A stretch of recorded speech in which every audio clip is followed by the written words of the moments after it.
The Horrible Gamers podcast may contain content not suitable for all ages. Listener discretion is advised. World premiere.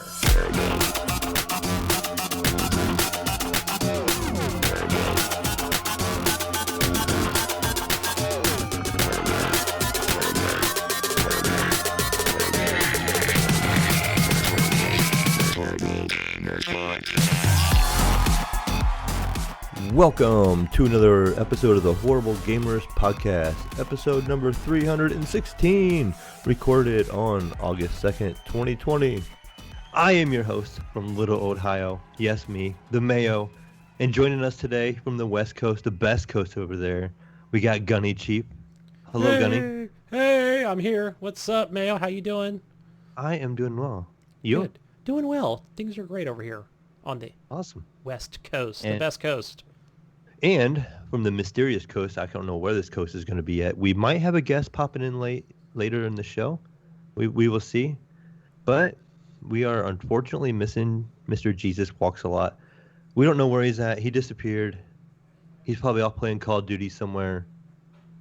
No, I was watching the PS4 Pro Call of Duty Esports Edition today, and he's probably there. Yeah, he's probably competing. I don't know why he'd be on a PS4 though. Shouldn't he be on PC? Master Race Edition? Right. He needs to be on that Master Race Edition. But no, in all seriousness, Jesus, he had a busy week and he is not able to make it today.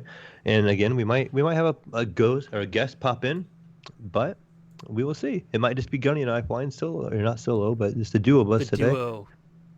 But just real quick, you can follow us on Twitter at _Horrible Gamers, or join our Facebook group, and then that's a closed group.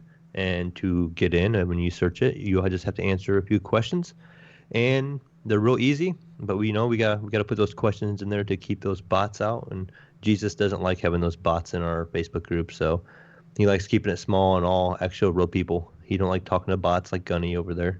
I'm a bot, so he kicked me out. I just stay on Discord. Yeah. Also, we just want to give a shout out to our Patreon friends over at patreon.com/Horrible Gamers. And you can support the show like our Patreon supporters are Robert Noble, Sean Patrick, Chad, Brandon Willier, Vader Holic, M. Polo, Bill Gardner II, Mechmod, Good old Native Lives Matters, Jesse Kraft, Pork Chop Poo, Nye Prime, Brian Capessa, Robbie Wheat, Adam Sunday, John Jerome, Evan Tanaka, this mysterious Henley M. Not sure who that guy is. Henley M. And the Jonathan Big D. Oh. Big D. Oh, that Henley M. So he went to the Shell gas station to get gas today, and his card is declined. Apparently someone has used Henley M's card in North Carolina while he's on the freaking West Coast, and somebody had tried it for $1 at a Texaco or station. So yeah, he needs to get a new bank card tomorrow. Yeah, that sounds like it. But yeah, wow. Also, we want to give another shout out to our friends over at Stitcher. And if you wish to sign up, you can use the promo code Horrible Gamers, all caps, no spaces, and get a free month of premium and all their paid content they have over there. So that's a great deal. What is it? They have shows over there like the Conan O'Brien show and all that without advertisements in between and stuff like that. And they have some of their premium content over there. So if you feel like you want to join Stitcher over there and listen to us over there, you can join again using our promo code Horrible Gamers, all caps, no spaces. And then last, Gunny, we need all this merchandise. We got to get this merchandise in here. You can find it over at redbubble.com, and you go to the little search bar up there, and you type in Horrible Gamers. And you can find our cool gear. And what kind of gear we got over there anymore, Gunny? Let's see. Besides blocks, what else do we have? Clocks. Shower curtains. Yeah. As Jesus would say, a Glock, but I can assure you that's not in there. No, that's a different website. That's for a secret website. Yeah. But you get socks, and we got what else? We got T-shirts, sweatshirts, wall prints, metal signs, and all sorts of fun little gear you could decorate. coasters. I think I need some new coasters. I have these little Nintendo cartridge looking coasters, and they're getting kind of wore out. They're kind of like a covered paper. They got like a coating over them, and I think they're about time for new ones. So I think I'll be ordering some HGP coasters from my computer area over here. I'm gonna need the coasters. I like the stickers and the wall art, but yeah, I'm gonna need coasters. Mine are all stained with coffee and beer. Yeah, they look nice actually, and they're only like $15 for a set of 4 coasters. That's not horrible. No, we should have a promo code for that, right? I don't have a promo code, but you usually can get your promo codes if you sign up for their email with your email. You can they will email you codes all the time, and they will email you a code for a lot of times for like it's like 40% off or something like that. Yeah, I've seen those come through. 50% off. So that gets me coming over to Redbubble. Quite a bit. They pop up in all my search bars all the time. I go to Redbubble often and kind of look and see if there's anything new over there we're looking at, and they pop up in my Facebook search, like as an ad all the time. They know where I go look. But lastly, want to thank Fowler and Twistix for the intro song "Breakout," and Ricky Alvarez for our electric kung fu outro. Not kung flu, it's kung fu. Yes, electro kung fu. Thank you, Ricky. Good stuff. Yes, thank you very much. Makes me want to get out of the truck and boogie. Yeah, it's got some good beats to it. But with all that being said, Gunny, let's talk video games. I've been playing some games. I'm sure you've probably been playing some games. I know you've probably been a little bit busy this week, but I had some time to play some games. Awesome. And I can't wait to hear what the heck you've been playing. Because I don't even know. We talk during the week and what's going on. What have you been playing? Have you been streaming? How about that? No, I have not been streaming, but I probably will be streaming this week. I'm on vacation this current week, so I'm going to get some good game time in this week, and I will do some streaming. Cool. But, the first game I played this week was called Rogue Company. And I went ahead and bought into the beta of this game. Yeah. And Gunny, this game I'm not sure about it yet. I'm not completely sold. I played it last week as well. Okay, so what earlier was your this early week, possibly. Yeah, I think I'm unsure about it as well because it is third. Do you think they're going to change it to a first-person view and they're just kind of testing this in third person? I don't think they are. I think they're going to leave it third person because if they make it first person, it's going to be too much like Counter-Strike or Valorant. Yeah, too much like Valorant. I think they're trying to. Yeah. So for you that don't know what this game is basically a third-person view, kind of like Fortnite, but plays like Counter-Strike with the bomb placement, and you got 2 bomb sites. You have bomb site A, you got bomb site B, and when you have an offensive team and a defensive team, and the offense has the bomb, and they need to go. Their job is to go plant that bomb. And you are in a team of 4, so one person at random will have that bomb. And at the beginning of that round, you do have a buy-in, so you have a little bit of money. And the first round, I skip. I don't buy anything with my first round. Me neither. I just stick with a basic pistol. And you play this round. You drop out of a plane, kind of like you would in Fortnite. And some people didn't understand the point of that. They were like, well, you only can drop to like a couple of spots on the map. But what the objective, I think, is the game is if you look across the map, you can see an end trail from the other team dropping down. Yep. So you can see where they're dropping at, and so you can look at the map and say, okay, I think this team is going to be on the right side of the map. So let's go to bomb site A, which is on the left side of the map. But you can also do that little mind game thing where you can literally drop and look like you go on the left, but when you land, go to the right. So you can really change it up. I think it's designed to watch each other and kind of see who's going what direction, even though you can change it as soon as you hit the ground. So I got a question for you because I did understand that right away. It's got, what would you call it? Just 3 locations you can drop, right? Middle, left, and right.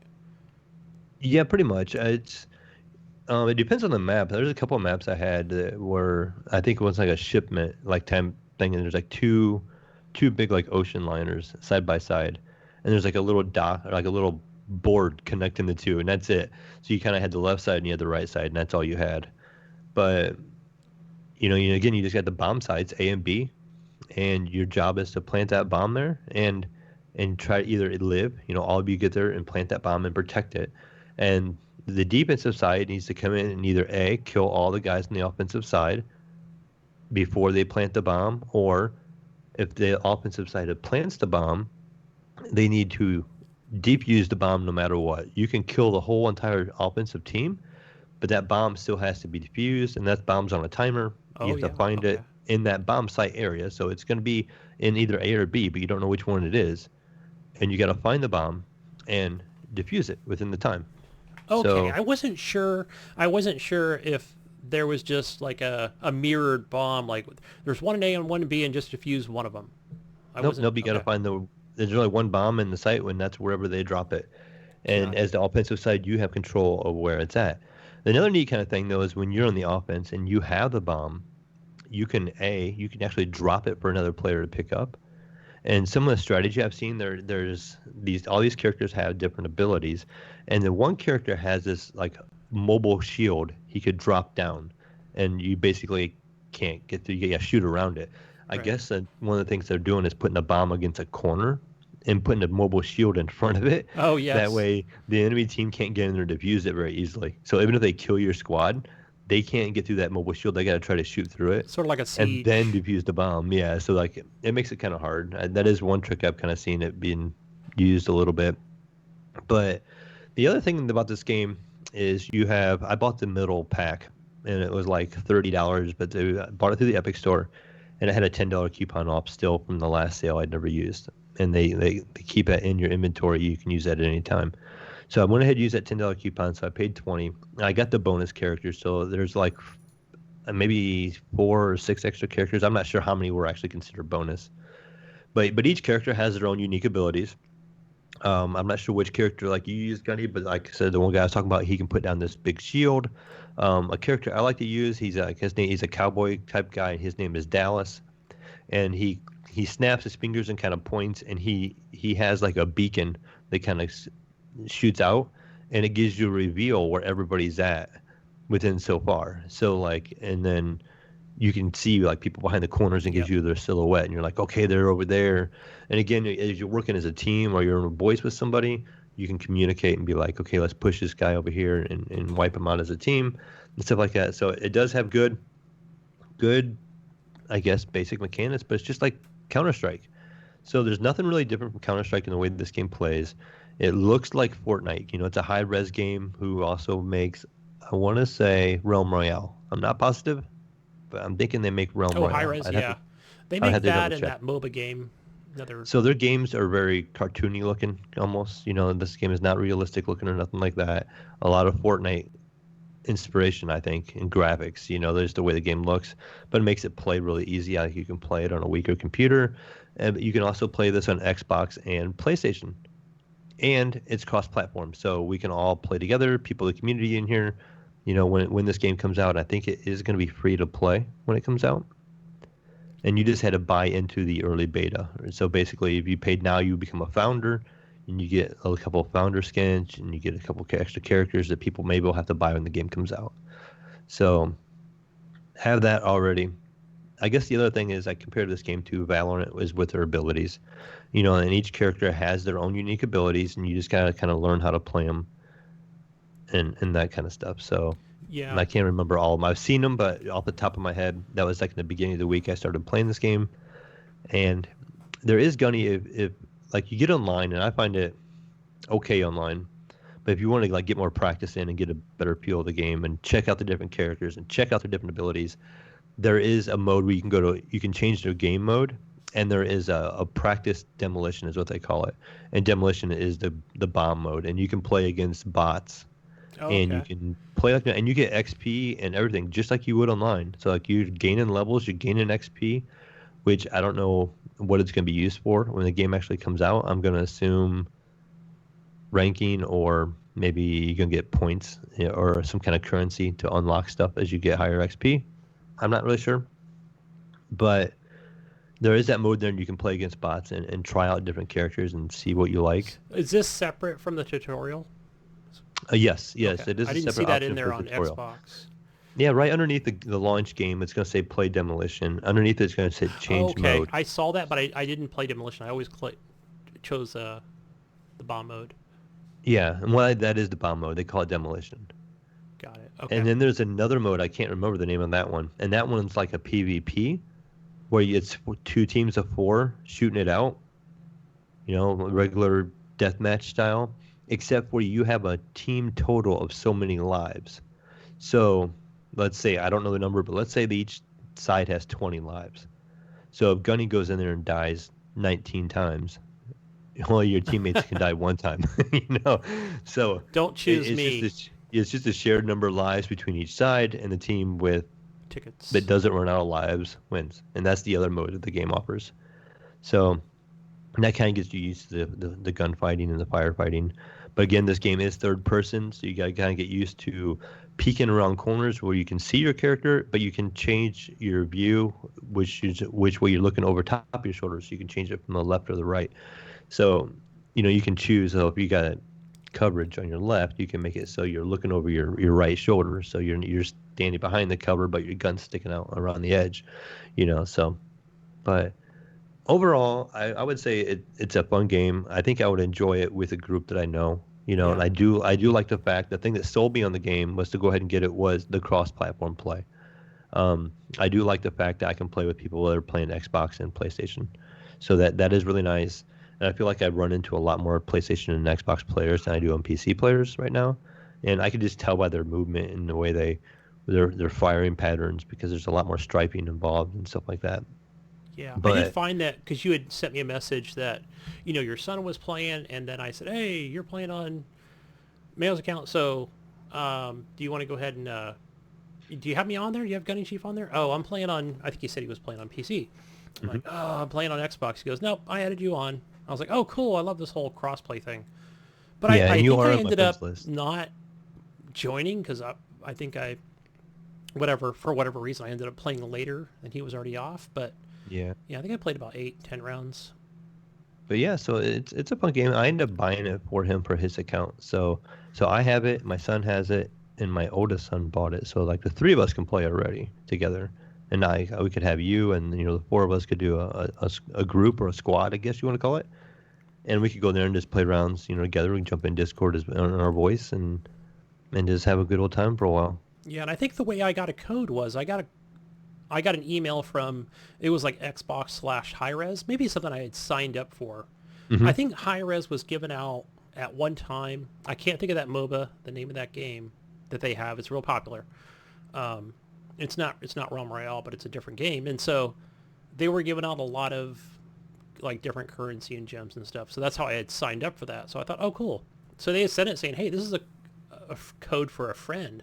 And I was like, well, I never got a code to begin with, so I'm going to obviously use that code. I was hoping they'd sent me a second one, but I think there was like $20 or $30 value. Yeah, that's probably the one that I got. I paid $30 for mine. Yeah. I didn't get a code, which I haven't signed up or anything like that. And I did see that in our Facebook group where some people were posting that they had extra codes and they were giving them away, and I just never caught them in time because I was at work when all that was going down. And so I would see it, like a couple hours later in the Facebook group where people were giving away, they had a code to the game to give away and stuff. So I do know there's a couple of people in our community that are playing it. I think Brink was one of them possibly.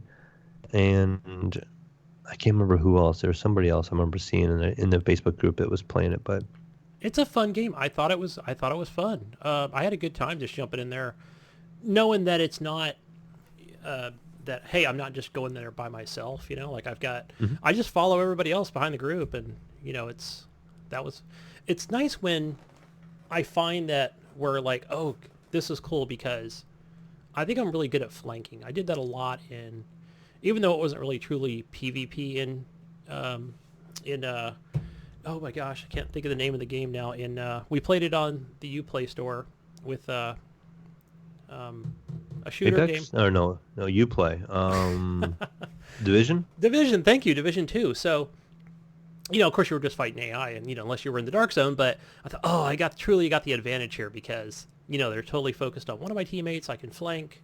I don't know where their other teammates are, right? So that's the other thing. It is like where you got to keep track of, yeah, unless players. you run into one of those characters that have the scan dart or the scan ability. Because I know there's like a sniper rifle girl, and she specializes in sniper rifles, and you can upgrade to a gadget, they call it, and her gadget is she'll throw out like a thing that sticks to a wall, and it reveals everybody in that area. Again, it has like a certain radius that it covers, but and if you know where that team's at, it's going to show you where they're hiding at. And so I felt it was fun where you come in, like I didn't even learn any of the abilities. I just chose whatever character was last. Like, you guys go ahead and choose. All right, I got the last person, and I don't care what the ability is. I just want to learn. I'm just going to follow you guys and start shooting fools. So, I'm jumping in, and of course we all go to one area. We all go to B. Let's go to. They'll ping that area. Fine, let's all just rush in there, and pretty obvious when you get there, the bomb is in A, right? So you all got to go run over to A, and right. Yeah, and then we all go, and then it just goes haywire from there. So it could last anywhere from 30 seconds to 2 minutes a match, and they're pretty fast. Like I felt that was exciting. Right. And then it is the best out of 7, so you can play up to a maximum of 14 rounds, I guess, maybe 15 with overtime if you guys both get the 7. No, because it only goes to 6, and then your 7th is to win. Right. So I played all maybe 7. the maximum you do is 12 rounds, and that's once you play, I want to say the first 6 rounds, the game goes to what they call halftime, and you switch sides. Yep. So you get those couple rounds in, you flip sides. Now the offense is the defense, and the defense is the offense. And between each round before, you had money, and you would get money for how well you played by killing people. Getting money for death, so you get money for the winning side for that round prior, and that it develops more money in your bank account, and then you can buy better upgrades. And when you flip sides, when you go from offense to defense and defense to offense, it resets all your characters, but you also get to repick your character. So maybe you have a particular character you like to use on offense, a particular character you like to use on defense. It gives you the opportunity to re-choose, but your store is set back to 0. So you're back to beginning pistols again, and the next round is when you can buy your primary weapon and stuff like that. So the game does flip when you're on offense and defense, but it does flip your money and your bank and your gadgets and stuff that you have. So there's no point in banking it later on in the game. Like once you played like 5 rounds and you're on offense and you're doing really good and you have all this money, just spend it all, because like the next round you're gonna go switch to defense and you're gonna lose all that money and start new fresh again. It all resets for sure. Yeah, so you might as well max out your abilities for that round.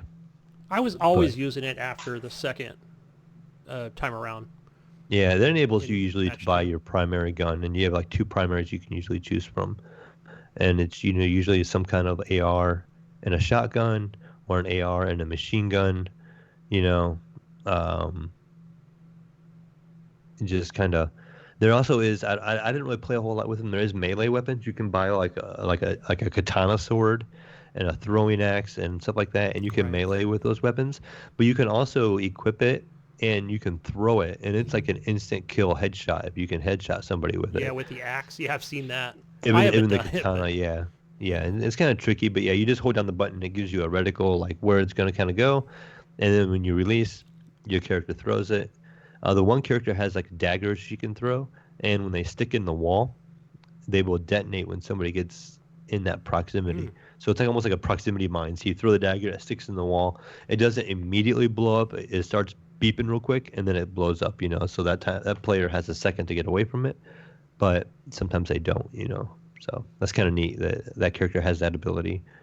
And I was trying to remember some of the other abilities. There's a guy called Gidget or something like that, and basically he's like a hack, and he can disable other people's stuff. So the guy that puts down the wall but barricade, it disables the barricade. It makes it go away. It destroys it. So you can also pick somebody like that to kind of counter what they're using, but you can't see what they're using at the beginning of the game. So the other squad, you don't get to sit there and what is it like? What game is that? Overwatch. You can see what each side picks. You don't get to do that. So you pick your side and your teammates pick theirs, and then it just kind of shows you who you're playing. But it has a neat little intro also. Like at the beginning of the game, it shows your squad, and they're all walking, and it plays this little bit of like badass music, and you're walking along. Yes, that is cool. It does look good, and it looks that was kind of neat. Excellent on Xbox. I'm playing on the X, and it looks crisp and in 4K, and the character models look really cool. And the maps are nice and art style's done nice. Yeah, the game's really fleshed out. Like it's really really good, and it plays it well. On the PC, I think I'm getting about 180 to 200 frames a second. With the game on the highest settings, so no issues there. And there's no no frame drops or choppiness. I have had some internet drops a couple times, but I don't know if that was the game or here, because my internet's been kind of wacky every once in a while here. I have my heard new of place. people where, I don't know if it was on console or, I think it was just on console where, people are dropping out or it's dropping people and then I'm the only one in the match. But I haven't experienced it just in the hour that I played. The couple times I had, the one time it was acting really slow, and I'm like, this is just weird. And I went to drop, and I got in the ground, and everybody was gone, and I was like running in spot, like one place. I'm like, oh no, I'm gonna get disconnected or something. And the next thing I know, the game kind of almost like reloaded, and I was still in the plane. Oh. I'm like, what on earth happened here? And everybody else was probably really mad at me because what's You this guy doing? disappeared, He's still up in the plane. What's he doing? And it looked on my end, it looked like I dropped and I was on the ground getting ready to engage, and everybody else kind of froze. And next thing I know, I'm in the plane again. So I don't know if it was just on the server side or just my internet had an issue or what, but I haven't really been on. I think it's cool the way it, like, when you're in that plane and then you're kind of trying to watch where the other side drops. That was interesting where it's like, no, we're all going to the middle. Let's all go down the middle, and the other team's going to go to wherever they're going, right? Probably A. And then we can just, you can possibly just get up behind them. There's like almost a chance, if you don't try to hit them straight on. Right. Totally hit them by surprise. Yeah, lots of cover, lots of places for cover. So it's cool. Like, it's a real strategic game. Yeah, but we'll see. We'll see if this game has legs or not. I feel like it's becoming kind of a saturated market now with Counter-Strike and Valorant, and now this kind of joining in. But if this game is free and it's easy to pick up and learn, so multiple age groups be able to pick this game up and play it too. So I think that kind of makes it easier to access than, like, say, Counter-Strike, with the skill level. And Counter-Strike is probably a little different than the skill level players in this game. I think it's fine if they keep it like, for example, Rainbow Six Siege has a just regular play mode and a ranked mode, right? Some people complain about why is there such a thing? It shouldn't be that way. Like, no, that's fine. I don't want everybody just mix-mashed in the same circle of games, Hey, either play normal or ranked, or baby mode. Add a baby mode for me, sure. But then all the ranked people will be jumping in there. That's the practice mode, Gunny. Yes. Oh, shh. Yeah, so I'm finding, like, I'm not the greatest at shooters, and I never really played a whole lot of online shooters until within the last couple of years. So sometimes I feel like I'm still like an online shooter noob at times. Sometimes I'm just like struggling, and other times I feel like I'm really good at them. And so it's kind of weird. But when I play the computer, I get 14, 15, 16 kills, feel great. Then I go online and then I just get murdered, And I'm like, I don't like this game. I'm playing something different, or I'm going back to the bots where I feel better about myself. Right. But yeah, that's that game. A Rogue Company, and it should be probably coming out sometime soon. As good as it feels, and it feels pretty ready to play. So I'm assuming that game's going to come out really soon for everybody, free to play, and then we'll see how well it does from there. I'm not sure how much is even being streamed. I haven't looked at Twitter in a little while, but good game. I'm enjoying the little bit that I've played. I probably have. I think I'm level like 25 or something in it, so got some time into it. Another game, Gunny, I played, and this one I just fired up just for a little bit today, and I haven't gotten a chance to put a whole lot of time into it, is Grounded. So I had to download it, and I was excited for this game. And I thought the style in the game was going to be neat. I am not a fan of crafting survival games, and so I was like, you know what? I'm just going to try it for the podcast because the art style looks neat. The concept of being small in a backyard with giant leaves of grass is like your trees, basically, and just different things. So it was like, it's kind of interesting to me. And I don't know if it was because when I was younger, watching Honey, I Shrunk the Kids kind of stuff or what.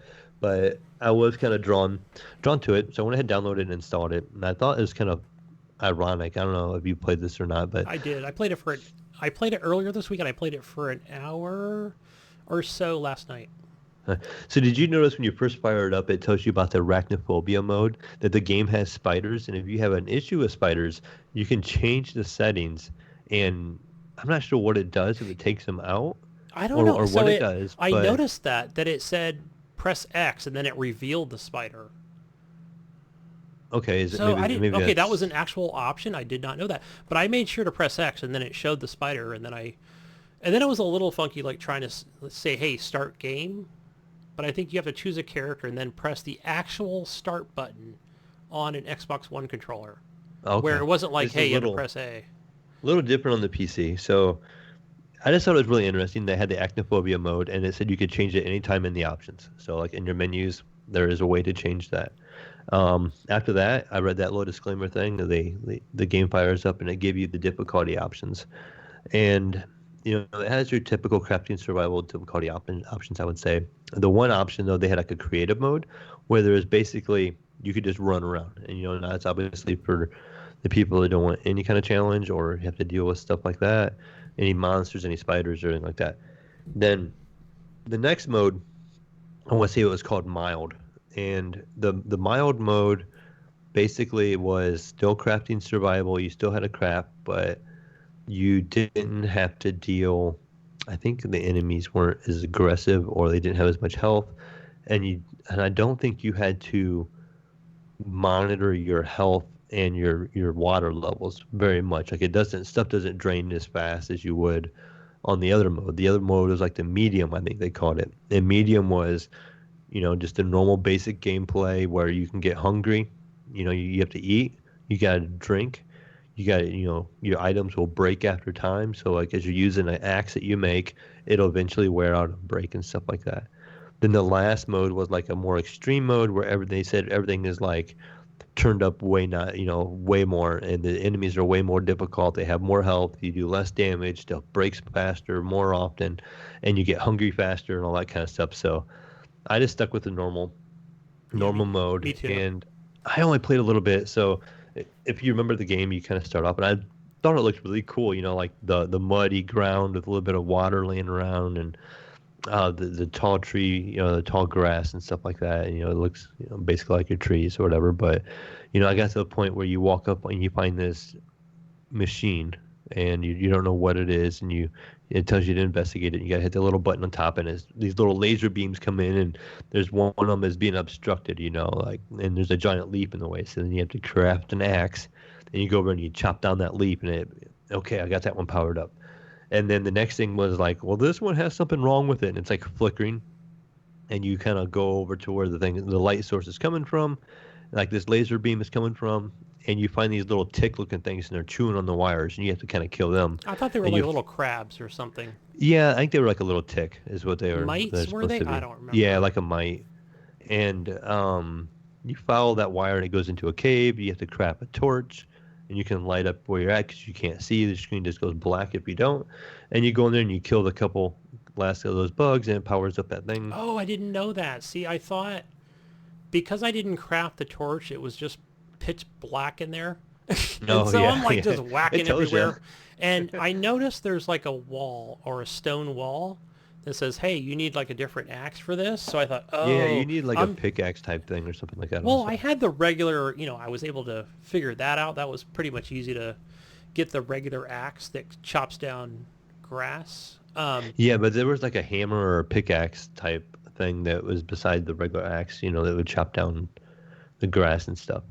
But I ended up playing it, and I thought like my daughter would like this game because she kind of likes Minecraft, and she likes the kind of chill kind of game. And so I actually started the game back over. I did a new game, and I sat her down and let her play it for a little bit. And I kind of walked her through that part where you have to kill little ticks and get to, make the flashlight or the torch and all that kind of stuff. And she just starts to wander, and she wanders and she finds a big spider.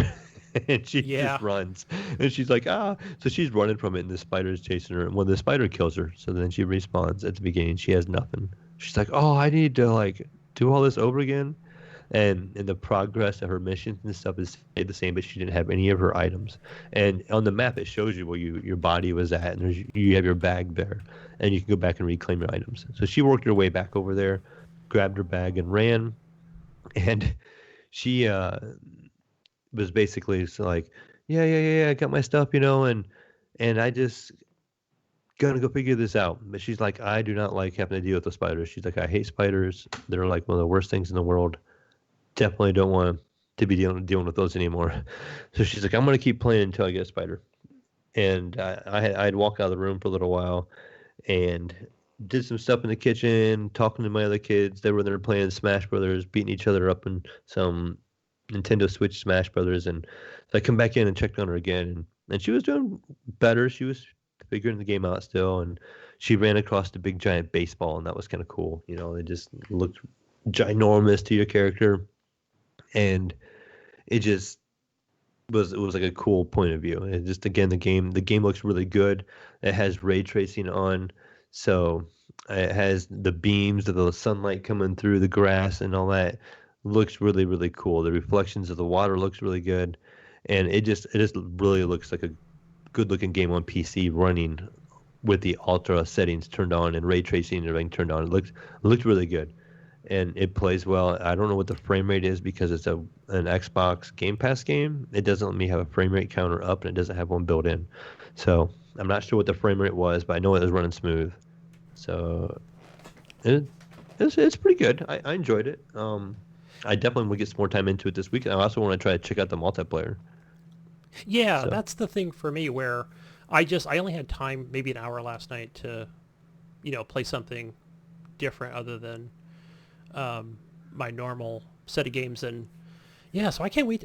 One thing I was like, man, I can't wait to play this actual multiplayer. Somebody's going to actually show me a lot of things that I'm over here just trying to figure out, or I don't have to go do a YouTube video. I want to get some people in there that know what they're doing, show me what to do next. But yeah, and that was the next thing I was trying to do, was just craft a torch.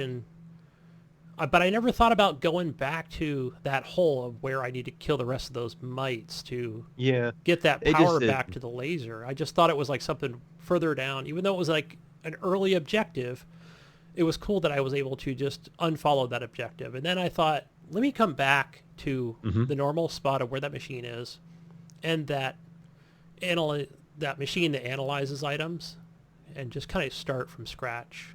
And I did pick it out too, when you find that machine that analyzes items. When my daughter was playing, she kept needing something to tie it was like rope. It was like, I can't remember what they called it, like plant fiber or something like that. It basically it's like rope, Yeah. And she needed to craft it, but she didn't have it in her crafting menus.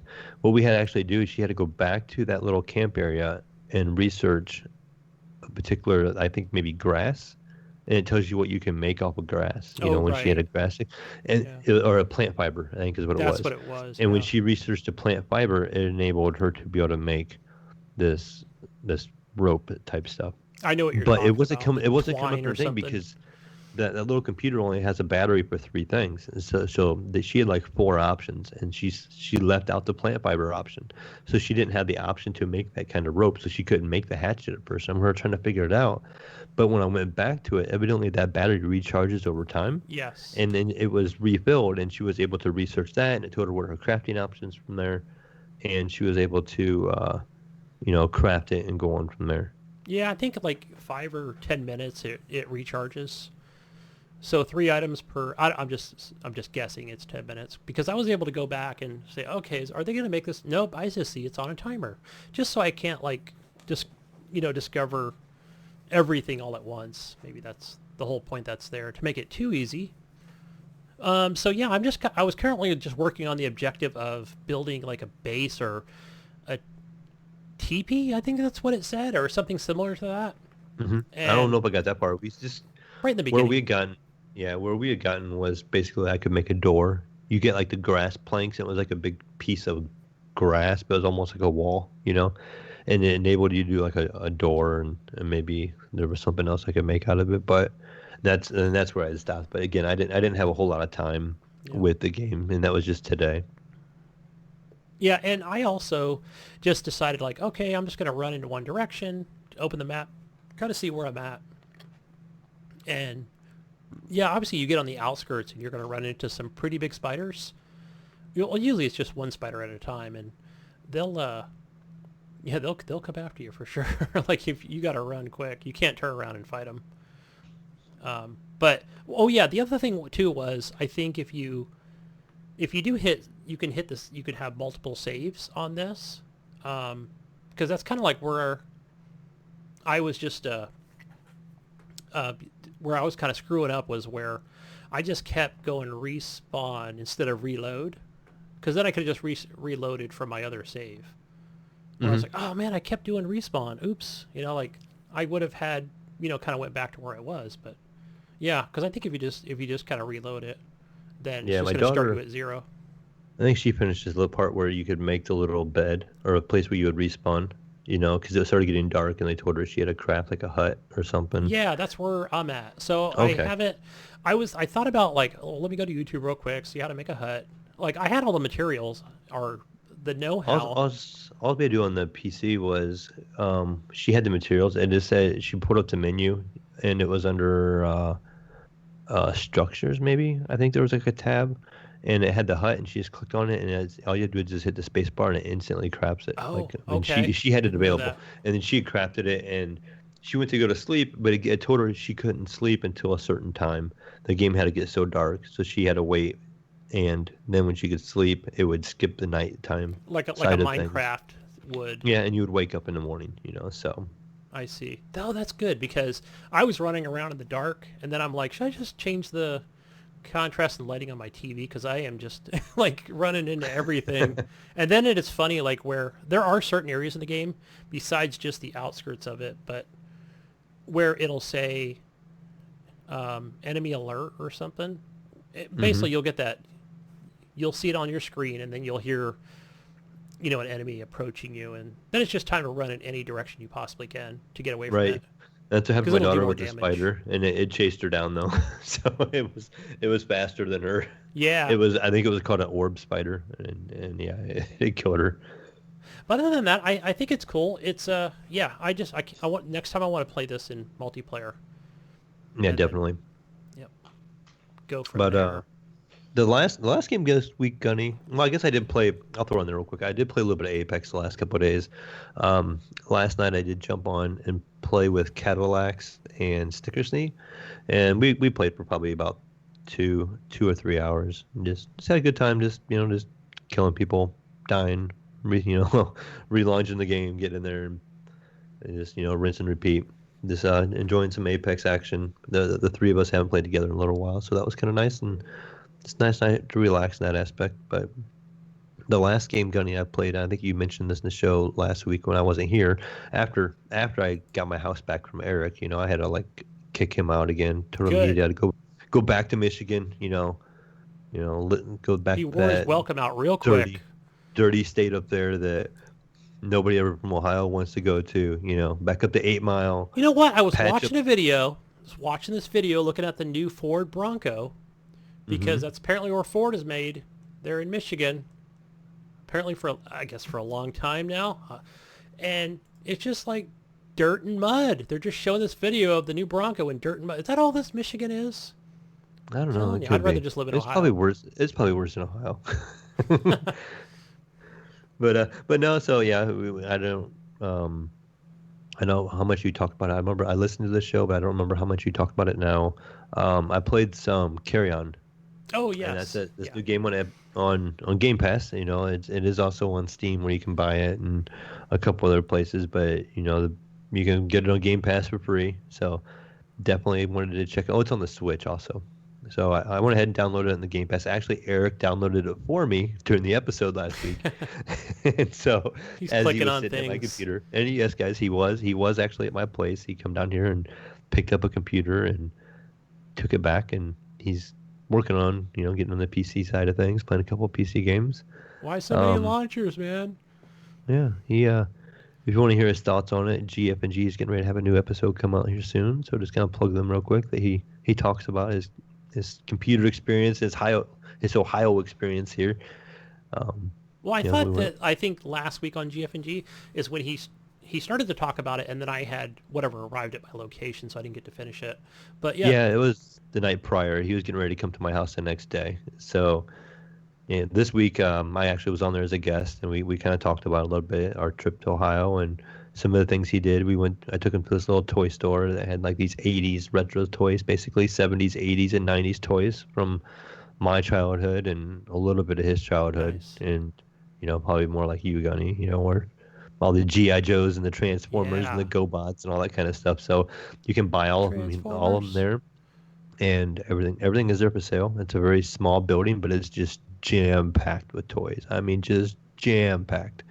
So I took him there. He wanted to check that out, and we went out to eat and stuff. We ate this place that was on Man versus Food, famous for their hamburgers, like a Oh big yeah. hamburger. So they have a hamburger in there that has like 24-ounce of patty. Did he say So Culver's is better? no, he didn't say Cobras is better, but he mentioned about getting it. They call it the Therminator. The restaurant's called Thurman's, and he's like, I'm gonna get this Terminator. He goes, holy cow, it's $25. I'm like, Damn. dude, if you want it, get it. I don't care. 'Cause I treated him and stuff, but I'm like, get it. I want to see you eat this thing. you know? And he didn't. He chickened out, and I wasn't gonna eat it, but he got a regular burger, and that thing was already just massive, and it filled both of us up. And then from there, we just kind of come back toward my place, and we went by the Ohio State Stadium, and I showed him that kind of stuff, the OSU campus and stuff. Ohio But rules. yeah, but back to Carry On. I didn't remember if you talked about it or not, or I thought you had. I talked about it a And little bit last week, but I haven't, just dealing with family stuff, I haven't played it this week. So I downloaded it, I've been playing it on PC, and then I'm like, hey, I should turn on my Xbox this week. But yeah, I've just gotten it downloaded on there, so I haven't played it with on the big TV yet. yeah, I mean, Or I'm maybe probably I gonna did. repeat I don't know. couple things you talked about, but the game starts off where you're the monster, and that's kind of a neat, different take on things. You don't get to be the monster very often, and you're kind of like what would you call it, like a blob with tentacles that come out of it, and you Yeah, can I was just just thinking like, move. I think I was calling it the spaghetti octopus monster, right? Or Yeah, creature. I guess. Yeah. And the movement in this game is probably what sells it. You just move so fluid and so easily. It's like you're liquid. You just traverse the map so easily. It's kind of fun. And then I was playing with the controller, so you would use your right analog stick and you control like a tentacle that would reach out, and you can grab like a human, and when you would pull the human back into you, and it was always funny, the sounds and the animations that you had, because you had little teeth that come out of your monster, and when you bite them, you hear the scream and the crunching, and Yeah. they kind of ripped in half, and you would eat the people, and you grow in size. And I don't know how far you got into this game, Gunny, but you find new abilities as you go. And I think there's going to be a total of 4 abilities you gain, and I think I have all 4 now. But what the game does is kind of neat is when you get big, you have different abilities from when you have small. So when you're smaller, you have this one ability where you can shoot like a little web, almost like a little thing, and you can interact with like there's a switch on the other side of a wall you can't Right. get into, but when you're small, you can shoot a little thing out, like almost like a tentacle out, and you can grab it and pull it and activate that switch. When you're big, you don't have that ability. When you're big, you have this ability to bust through doors, like wooden doors and crates. So it depends if you're big or small, what abilities you have. No, I So think that was I kind of thought neat. that's not what I found. I found that when I was big, I was able to. I wonder if it depends on what direction you're heading. Because I went to, like, I was just trying to do like a whole like, I didn't see a map, so I'm just like, okay, let me just go to the Yeah, left there's and see no how map, far I yeah. can go there. And I was able to pick up the web ability, and then you go back, right? While I was big, but I think the way that I You have think to the get really purpose big, of that though. is so many humans are not on you at once, where you can shoot the web, pull a lever, Yeah, and shoot a that's what. human so he doesn't shoot at you, Yeah, and that then area yeah, has a couple things with the web where you have to shoot through the little opening and flip that lever. But later on, I'm not sure how far you got. Yeah, when you get I'm in big, the beginning. there's these wooden doors you get to and you can't get through them, and so you have to get big to bust through those doors. And then sometimes you have to make yourself small again, but you find these pools of water and they're like a different color, and you can get in them and you can deposit part of yourself in that pool of water to make Oh, yourself small, okay. I and was then gonna you go ask how you back did and that. and then you go back and you can flick that switch. Then you go back and grow big, and then you can get through this doorway because that switch opened up some kind of metal door. So when you're talking about going into that little pool of water, which I've seen, to make yourself smaller, essentially you're taking your health away. At the same time? You take some of your health away, but you get new abilities with it. Got it. So It's you a got to use compromise, those abilities. Yeah. And there's another ability you'll get later on that you can turn yourself invisible. So it doesn't really explain it to you, but there's basically these electric boxes. They're like a electric panel, and you got to break it open. When you break it open, you grab it with your tentacles, and it electrocutes you. But it charges your ability you get, and you get this ability to turn invisible. And so basically it's when you use it, you have a bar, and it depletes that bar, and when that bar is 0, you become visible again. There are spots in the game where there's like a laser beam you have to get through, because if you cross the laser beam, it closes the steel door, and you need that door open. So you have to go back and flick a switch again, open that steel door, and then you got to electrocute yourself again so you can go invisible, and you turn invisible, and you go through where the laser beam is at and get through that area.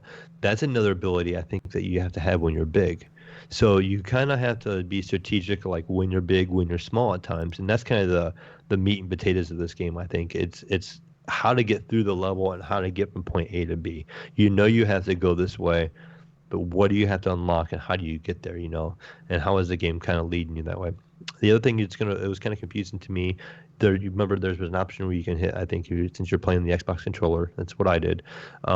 If you hit left trigger, it makes a roar, and it makes this little like vibrations of audio coming from different places. And basically what that tells you is kind of where you kind of want to go. And there'd be like one's kind of red, and the other one would be kind of like a black and white or something like that. But like I think the red one is the one kind of the direction you need to go, and you deposit yourself in the walls. And it's kind of like a respawn point, basically. I think it's a save, isn't it? More. Yeah. You save, and if you die, you respawn right there. But also, if you're really weak, say you get really small, you can run back to that spot, and you can respawn to full size. Correct. And go back in. And then later on, when you find, there'll be like 3 or 4 of those in a section. When you find all of those, it opens up the main one. And then you go to the main one. It's like a bigger circle. You deposit yourself in there. You like crawl in it. And then it warps you to the next area. So you kind of leave one area and you work yourself into a new area. And again, this new area is going to have a new ability you're probably going to learn, and a new mechanic. And you're going to try to figure out that mechanic and how you're going to use that ability in that area. And you keep progressing that way. Yeah, I've made it to that second area. That's where I stopped. I enjoy the game. It's a lot of fun. I was going to try to have it beat by the time we recorded this week, but I got sidetracked with Grounded. And the game, I looked it up on Time to Beat, and the game is only 4 hours long. 5 hours if you try to unlock everything. So maybe if you're a novice or don't know what exactly you're doing right away, it's going to take you 5 hours to beat it. I probably have about 4.5 hours in it, and I'm pretty sure I think I'm on the last level. It's called like something scientist headquarters, kind of thing. And there's like these lab guys there, and then there's these mechs. It's like a two-legged mech that patrols an area. When that thing sees you, it shoots missiles and machine guns at you, and they're a real pain. And you gotta like grab them with your tentacles, and you kind of shake them around and stuff like that, and you gotta break them apart, and they have a lot more health. They're a lot harder to kill. So I think I'm on the last level, pretty close, and by next week I should have that game finished up. So nice. Unfortunately, as good as the game is, it's only like 4 to 5 hours long range. So, do you wish it was longer, or do you think it's going to be, or do you think that's a good time length? I guess I don't mind it being this short because I played it on Game Pass for free, or paying for Game Pass. This game is included in Game Pass. Yeah. Now, like on the Switch, it's not included, or on Steam, it's not included, and the game is $20. So that's probably my complaint for 4 or 5 hours of gameplay for $20 is a little steep. Mm-hmm. So and it is kind of more a puzzle mechanic, trying to figure out. It's a Metroidvania. So, when you get that ability, you're gonna get access to this new part of the game, and then you figure out how to use that ability. Like I was saying, okay, now I'm in this new area, and you get this new ability, and you have to figure out how to utilize it to get through the next area. And that's the concept of the game. Okay. So But it is satisfying, killing the humans and eating them, and the crunching and stuff is kind of fun. And just I would say the star of the game though is just the movement on how fluid you move and how quickly you can move through things. It's pretty cool. Yeah, that is cool because I know one of the things I'd come in and the first thing I would try to do was like take an object and throw that at an enemy. Like, oh, I missed, so now I need to grab the enemy, right?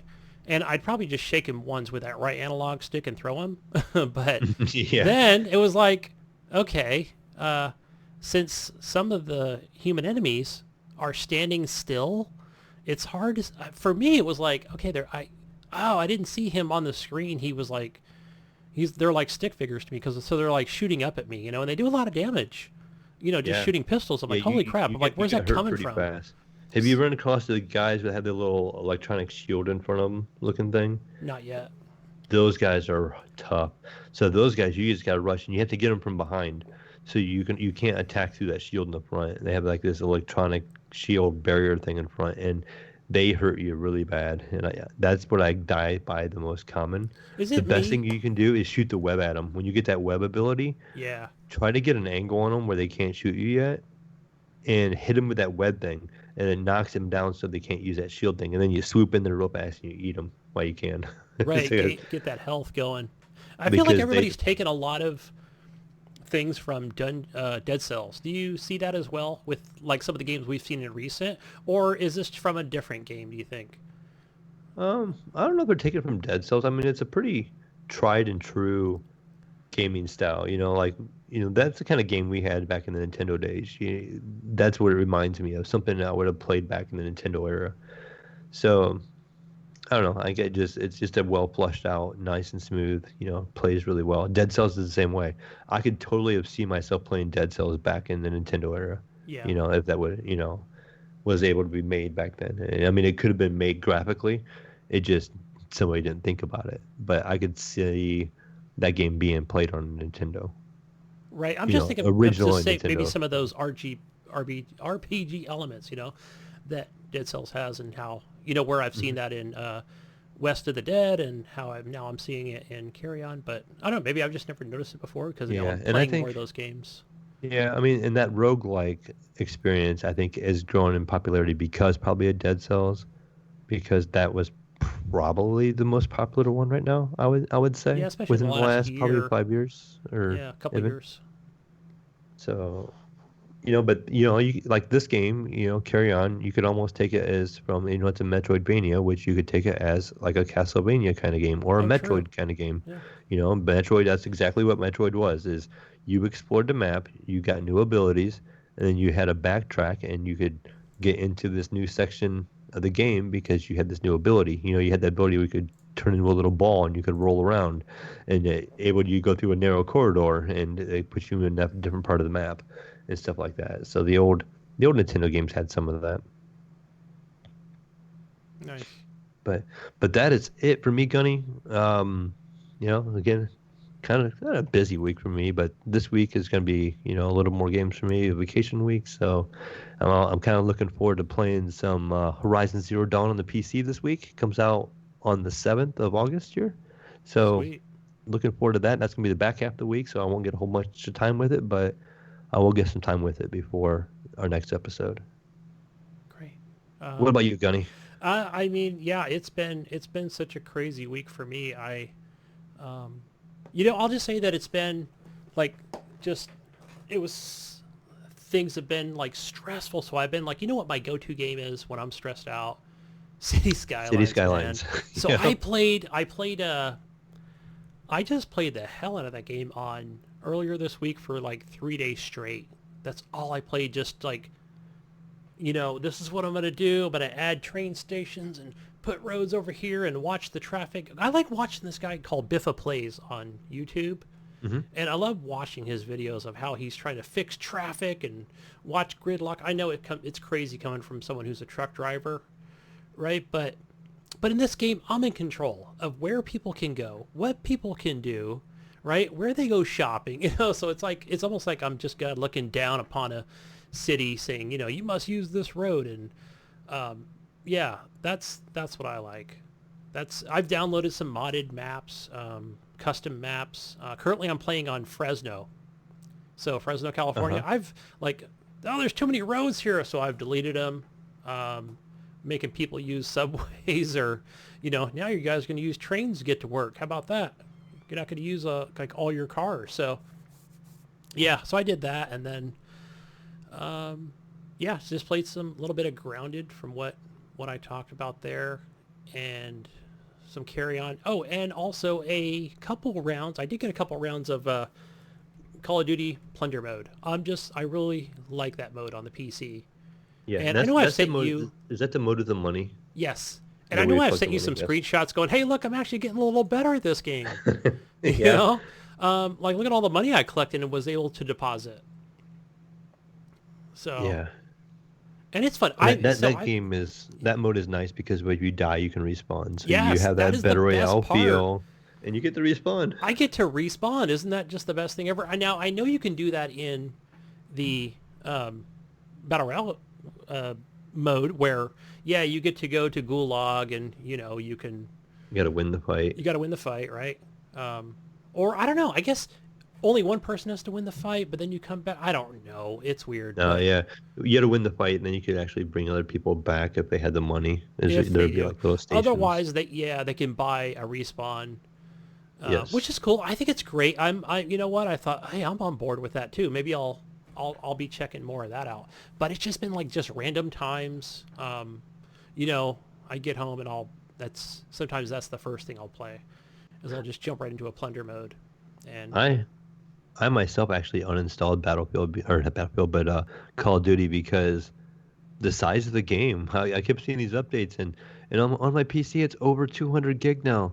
okay, And I'm so like, holy smokes, I'm tired of adding these updates. And I literally was looking at my Origin account and I installed Battlefield 5, Battlefront 2, and Apex, and I still took up less hard drive space than Call of Duty did by itself. crazy. And I'm like, I'm so tired of having like all this space taken up. Where I can install 3 other games that look just as good. Battlefield 5 looks still great. I got fired it up the other day, and that game still looks really great. And I turned on ray tracing, and I turned on all the effects, and it looks amazing. And it's the same thing with Battlefront. The Star Wars game, that shooter. I was Yeah. having a lot of fun playing through that, and that game looks great. When Eric was over here, that's one of the games I showed him. I'm like, look at this game. It looks like an Ultra, on the PC, and how good and how smooth everything is and stuff. And he was playing around with that a little bit, enjoying that. And I also installed a couple other big games, and I was just kind of like, Call of Duty's fun, but I don't really like having that 200 gig taken up from one But game. so I mentioned this last week, and I forgot your response, but I've heard other people talking about, and I might have even watched somebody doing it on a YouTube video, where they uninstalled Call of Duty, and then the only thing was they just added, geez, the The Battle Royale mode. Yeah, Yeah, yeah. So that's all they did. Like, even though they owned the regular game, they just installed that mode. So there is a way to gotcha. do it, and I don't know how many gigs that is. I'd have to actually look. But yeah, and they do. Yeah, there are frequent updates to it. So maybe, yeah, I'm sure there's a trick to it to where, hey, you might just get Yeah. 40 gigs or something. I just don't understand why that game needs to be so big. Like, it looks good, yes, and there's a lot of DLC type stuff, like stuff at the store where you can buy different characters and different ability or not Right. abilities, but you can buy the flares for guns because I have some flares and stuff like that. But I don't understand why that game has to be 200 gig. It doesn't look any better than what Battlefield 5 does, and, in comparison graphically on the PC at least. And that game's only 90 gig. And why does Battlefield be 90 and Call of Duty is 200 plus? Yeah, I'm sure Yeah. they've got a valid excuse of why they don't And even respect your hard drive space. and even Battlefield also has a battle royale mode. So you can't say because Call of Duty has a battle royale mode that it's bigger. Battlefield also has that Firestorm mode, I think still. I haven't played it, but I think it's there, and so I just don't really get it. Yeah, I also feel like that their maps are not as big as, like, I think PUBG's maps are bigger. Yeah, yeah, I'm Yeah. sure PUBG's maps are bigger. Maybe Battlefield even has bigger maps even. Battlefield is known for their big maps because the vehicles and all that kind of Right. stuff. And so, you know, Call of Duty has some big maps, but it also has some small maps and stuff, and it has the maps for the two versus two kind of thing and stuff like that. But I don't know. I just don't. I wish I knew the reasoning why it takes up so much room because Does it I just don't matter? I don't see. Yeah. I don't know because I just feel like why am I getting this size? You know, I guess that's what I like to know. It's like what benefit am I Yeah. getting out by having a game that's 200 gig compared to the game would be a 90 gig or 80 gig? You know, because obviously all these other games are like that. You know, they've shown they can be 80 gig. So what is Call of Duty doing different? Yeah, and it can't be And security updates because those are so small. And yeah. those are every day or every other day, I've noticed. And so, and I'm not even saying Checks. that it could be a valid, completely valid thing or what, but at least I could say, okay, I can justify like this game's 200 gig because it has this advantage over the other ones. Right. But when I look at Call of Duty and Battlefield side by side, they are a lot alike. You know, they play different, yes, but graphically they're really close to each other. Gameplay, like smoothness, they're really close to each other. They both offer battle royale. So I don't know what the difference is and why I can install two games and take up less space than, Call of Duty's one game. Here's another thing. I don't think we've ever brought this up. But we talk about these streaming services, Stadia, xCloud, Nvidia, Hmm. other people want to get into the streaming service, right? Because hey, you don't need this graphical power, and you don't need hard drive space. But being it's just right there on your mobile device or wherever you're playing at, Hmm. which is great. I know that Nightbrown was talking about playing Destiny on PC, and and he's made some changes to where little to It no plays lag, better. and he Yeah. likes it, and that's I know he has hard drive space that I'm pretty sure with his PC. I know maybe it's not working right at the moment, but anyway. So besides that, what about the next technology just being the fact that where these 200 gigs can be the size of 500 megabytes or something. You know what I mean? Just how do we get that smaller? Right, like a compression kind of thing, or Yeah, but then I would understand it would need to be a faster processor, better memory. But that's what I'm talking about. Like, when do we get there? To hmm where I can say, hey, guys, check it out. So I got the new Samsung phone or the iPhone, in my case, right? The new iPhone 12, whatever, and it's got these games on it that that you had to go out and buy a hard drive for. I don't know. I'm just saying it. They should be. Hopefully, we'll get there someday yeah. with all Hopefully, these devices. this isn't a continued trend. These games getting bigger and bigger. I first remember when games got to like 50 gig, we were like, "Holy smokes! Look at this game! It's 50 gigabyte." And then Yeah. a couple other games kind of started creeping up in the 80s and the 90s, and it's almost like a contest. These guys sitting there going, let's see who can make the biggest download game. Not most downloads, but like the biggest game. Right. Because next thing you know, like I can't remember what it was. I remember we just hit something that was like 100 gig, and we were holy smokes, this game's 100 gig, and it might have been Call of Duty when it first came out. And the next thing you know, it's creeping up and creeping up and creeping up, and now it's, I have this thing that runs a scan of my hard drives, and it tells me how big every single file is, and it was I know I don't remember the exact number, but I know it was over 200 gig for Call of Duty, and I just couldn't justify keeping it on there and taking that much space. And and I wasn't playing it very much right now. So I mean, if I played it every day, then I can justify, okay, I'll leave Call of Duty on there. But I was playing other games. I felt like playing other games at the time, and I had just right now my new build, I don't have as much hard drive space as I did in my old one because I had left that with my son. So I only have a terabyte on this one of M.2. And so that 200 gig of Call of Duty takes up a good chunk. Yeah. I So, think, I think players and people listening are perfectly fine with the fact that, oh, I went to Fry's or Target or somewhere or Amazon and I got a 2 gig external hard drive. a 2 So we terabyte, can, yeah. yeah, 2 terabytes. So we can play more games. That was the whole point of this, to play more games, not to just play one freaking game. Like, Right. And so respect my hard drive space, Activision. yeah, and I was just Even making on the that joke PC. before. I'm like, yeah, they're gonna have their own Call of Duty edition hard drives at this point. Yeah, This game will hold Call of Duty. my M.3 Call of Duty edition. Oh, how much did you pay for that thing? 400. Jeez, Right. what? No. Yeah. But craziness, Yeah. And my concern is not really for the PC because it is easy to add hard drives and stuff to my PC. But Gunny, like you go out and buy your PS5 or your new Xbox Series X, and they're gonna have a unique hard drive. Has anybody even said, well, external drives? Are you going to be able to plug external drives into these things? What kind of external drive are you going to have? Because we keep hearing this talk about the PlayStation and their new hard drives and how it loads into textures and all that stuff with like a direct path from that hard drive to the CPU, which is basically like on a computer using a PCI Express lane, which is used by a graphics card and stuff. So if it was a PlayStation's using something like that, when you plug in a hard drive to USB, you don't have that bandwidth, which it can't take and receive as much information as fast as that PCI Express lane. Correct. So will the games load that way? Will the games load in just slower? Or will that interfere with the gameplay of the game itself? Maybe that game is designed not to have any, to be real fluid most of the time and not have to worry about loading times. And then we're sitting here with an external drive and you plug it in because you wanted to put a game on there because you're out of hard drive space because, again, the PlayStation's only like an 800 gig drive.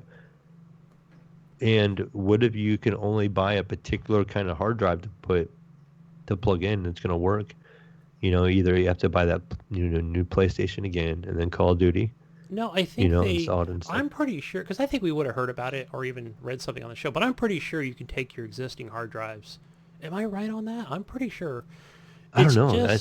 That was my question because I don't look into it as much, but it's just my thought process is, like I said, the USB 3.0 has a certain bandwidth and will be able to pull what it needs off of that. Because they talk about the hardware, the new technology of the hard drive, how great this new hard drive is. It's not necessarily software; it's actually hardware oriented. And so you're taking today's older hardware and plug it in on a USB port on a new PlayStation. Is it going to be able to respond and work the same way as it would as the internal drive?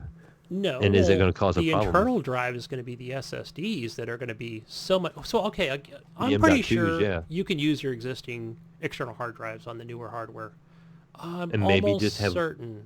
maybe have load times and stuff then, or Well, that'll be obviously that's going to be different from an HDD to a SSD, right? Because they even said on, they've said it on Digital Foundry, and I think even obviously PlayStation and Xbox has said, like, oh my gosh, little to no load times, or something to that effect.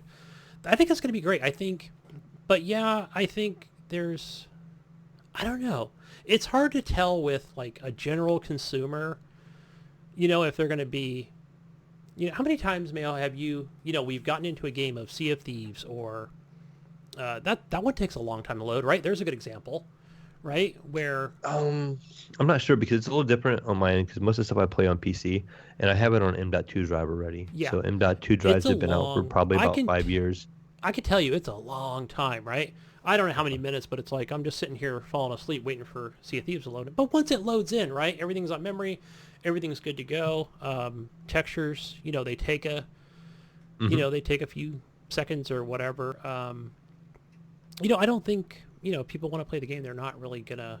I know for us, right, we're gonna keep, Call of Duty, our other important games are gonna be on those SSDs running on a Microsoft Series X and the new PlayStation 5. If I get Ratchet and Clank, that game looks so cool. That's definitely going on the SSD. That is not going on an external drive. Here's another good example. I play, every time I see it, like I saw it yesterday, I loaded up Snow Runner. And every time I load up that game, and it happens with other games too, and it could just be that I have an OLED TV where I load in and it'll start me at the garage or wherever my last save point was. Well, the what do you call it? Like it's not quite, the textures don't load in right away. It takes, I'm going to say, 1 to 2 seconds or 1.5 seconds before they start. So I'm like, okay, that's obviously, they pop in and it takes that long. So that's obviously on my, one of my external drives that I'm running. Right. And that's my concern is how fast will that stuff load in on the new PlayStation? If a game needs it. But if it's a game is designed not to have load times, and then all of a sudden you have to have a load time, will it mess up your experience? If you had Spider-Man and there was no load in Spider-Man when you're swinging around, and then you have it on an external, and the game has to load in when you swing to a certain spot, would that interrupt it? No, I'm pretty sure. Now, I'm no technical person, but I'm pretty sure it doesn't pull. It's not like PCs back in the day. I think PCs back in the day used to do that. I'm sure somebody's yelling at me right now going, what are you talking about, Gunny? But no, I believe it all loads to memory. But once it loads, then it's ready to play. It doesn't keep pulling from that external, right? It doesn't keep, keeps in constant communication, but it's not pulling any textures or anything like that. They're already, the time of it takes to load in, right? Mm-hmm. That's it's your load right there. time, your levels and stuff, yeah. Yeah. So yeah, I think most people, they're going to get their Spider-Man, their Ratchet and Clank, their Halo Infinite. It's all going to be on the SSD, because if you're running it on a new Series X, right? It's just the only thing that's going to show on your screen is waiting for other players, right? So those will be your original OG Xbox One players, right? People with slower PCs or whatever, maybe slower internet speeds. It's just waiting for them to catch up. Yeah, right? and what like happens Jesus on the PC side of things, say if I have my M.2 and I have, let's say, a Battle Royale in there, Apex. Oh, no, let's not say Apex, because that has a character selection. Let's say PUBG was good for this. I would launch PUBG, and I'd be like the very first person in the lobby, because I have it in this M.2, and it has a really fast read and write, and then you would see guys just kind of pop in to the lobby. They just appear, and it could be like a minute afterwards, and you could tell those guys are the guys with the standard hard drives, and they would pop in the last minute and stuff. But they would get in, but and that's just the difference. If my load time to their load time, it didn't really do anything except for I just had to wait in the lobby longer. Right, and I'm sure with that M.3, you're like Jesus even mentioned, you're skipping like an entire screen that would have taken somebody else 10 to 30 seconds, where yours is like zip. I can't remember what it was, but I think it was something to do with Windows one time, and somebody's Windows loaded up, Windows 10, and there was a screen I'd never seen before, and I'm like, right, yes, how did you get this screen? Like, where? And they're like, that's always been there. And I'm like, I've never had that on my Windows 10. Yeah, and mine I run on mine don't even have that circle. That little circle, the dots that move in a circle. I've seen it on some of them. Oh yes, I had that. Like on it's loading old Windows. Machines. Yep. Yeah, I don't even have that. It just goes, my screen, when I type in my password at the beginning to log into Windows, my screen goes from it fades dark for a second, and it just lights up, and I'm instantly in Windows. Same here. So, I had the Samsung SSD, 7 seconds, boom, up and running. Everything is like, it feels instant to me. Yeah, I think my last boot time was 3 seconds. I think the last time I looked. So yeah, it's crazy. I think it's going to blow people's minds getting these new consoles. They're going to be like, what the? Yeah. What? And that's going to be the biggest difference. That's probably the thing they're going to enjoy the most from this generation of consoles is the load times, in all honesty. I don't know how much of a graphic improvement we're going to see. We're going to maybe see better draw distance and better frame rates from these consoles. But the load times are the things that people are going to feel and I think enjoy the most. Once they get, that initial shock of how fast things can actually load in compared to what it was on a standard hard drive before, it's going to be huge to them. Yeah. Yeah, absolutely. Yeah, I think it's going to be, they'll be fast. So, yes, faster. Definitely. But with all that said, Gunny, do you have anything else you've been playing this week? No, that's all. I think we're ready to move on. All right. What time is it, Gunny? It's news time. Beep, beep, beep. News time. Breaking news, folks. Mayo, you put the news up, and what do we have? What's new on the internet fronts? Oh, man, I got to find it. I thought you were going to read it off. Because I didn't put it in the document here. Normally I'd have things in the document, but Mayo just put it on the Discord. All right. So let's read it off of there. All right. Fly by night over here. We're going to start off. Speaking of next generation, Gunny, we're going to talk about some next generation Xbox Series X action over here. And our good old game, Halo Infinite, that was showed off on the Xbox event the other day. And it was confirmed the other day, Gunny, that the multiplayer is going to be free to play for everybody. Ooh, everybody gets to play. Everybody. That's cool, man. So I'm bringing all my Sony Pony friends over, and they're going to bring it. Wait a minute. Hold on. Who's this free for? Everybody but Sony players. Okay. What about Switch? It said everybody, damn it. I don't know. And I've heard things, I've read things, where people are like, they're trying to bring Game Pass to Switch. And so... Oh, that's just been just rumors. That's not going to happen. I'll tell you that right now. That is not going to happen. But yeah, it said, the article goes on to say, it says that the leak started with, as they usually do, a retailer accidentally posted some early information, Gunny. Oops. Those leaks, them guys accidentally posting stuff early. And that retailer was Smith's Toys, who apparently leaked the multiplayer info before quickly pulling it down. But one lucky insider was able to snap up a screenshot and provided a few more details regarding Halo Infinite's multiplayer. And this is the frame leaker. The frame leaker. Klobright. And so he's responsible for a couple more leaks. And he said, he added to the rumor, he said, since everyone is covering this topic, I might just go ahead and as well and release the fact that Halo Infinite multiplayer will be free to play, and Arena aims for 120 frames per second on the Series X Battle Pass system. Okay. With customization options completely new to Halo, is what he is saying. So interesting. So it sounds like, and maybe this is what everybody's going to be doing, is the free-to-play mode with the Battle Pass option. Okay, so let me just get this straight. I mean, that's, if it's on... Yeah, I mean, mostly, I assume everybody just has Xbox Gold, right? I mean, why wouldn't you?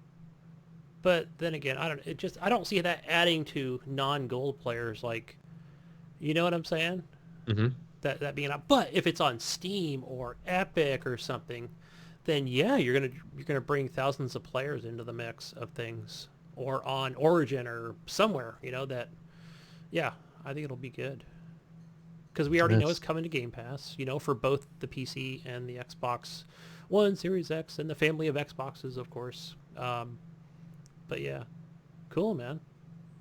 Good stuff. Yeah, bring it over. Give me all the frames. Talking about some more Game Pass stuff, Gunny. Did you know the game Grounded that we were talking about just a little bit ago? It hits 1 million players within the first 48 hours of release. That's good.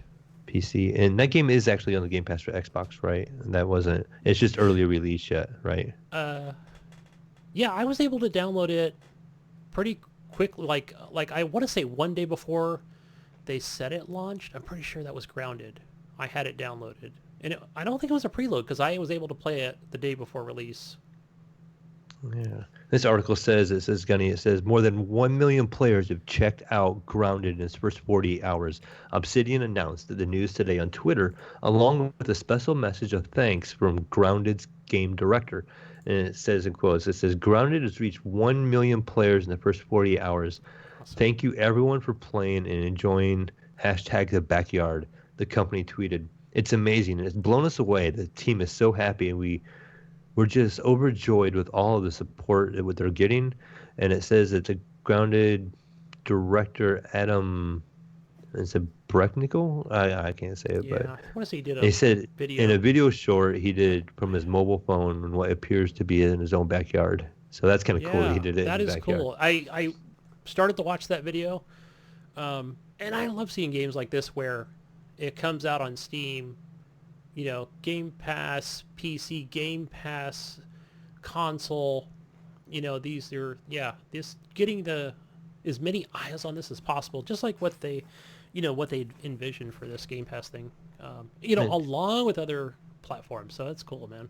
Yeah, and then he said he also took the opportunity to make some announcements about the road ahead for Grounded in this video, and he said which, the game launched in Steam's early access and the Game Pass game preview on July 28th. And he says, we're going to have monthly updates to this game, and the first monthly update is scheduled for August 27th, which is, a month away. That's awesome. They also went ahead and said, don't have any specific details about what the update will contain, but he said, stay tuned for more information about what to expect as the date draws closer. So yeah, I think there you there's go, a lot Gunny. they can do with this game, and it does have that Fortnite-y style type building.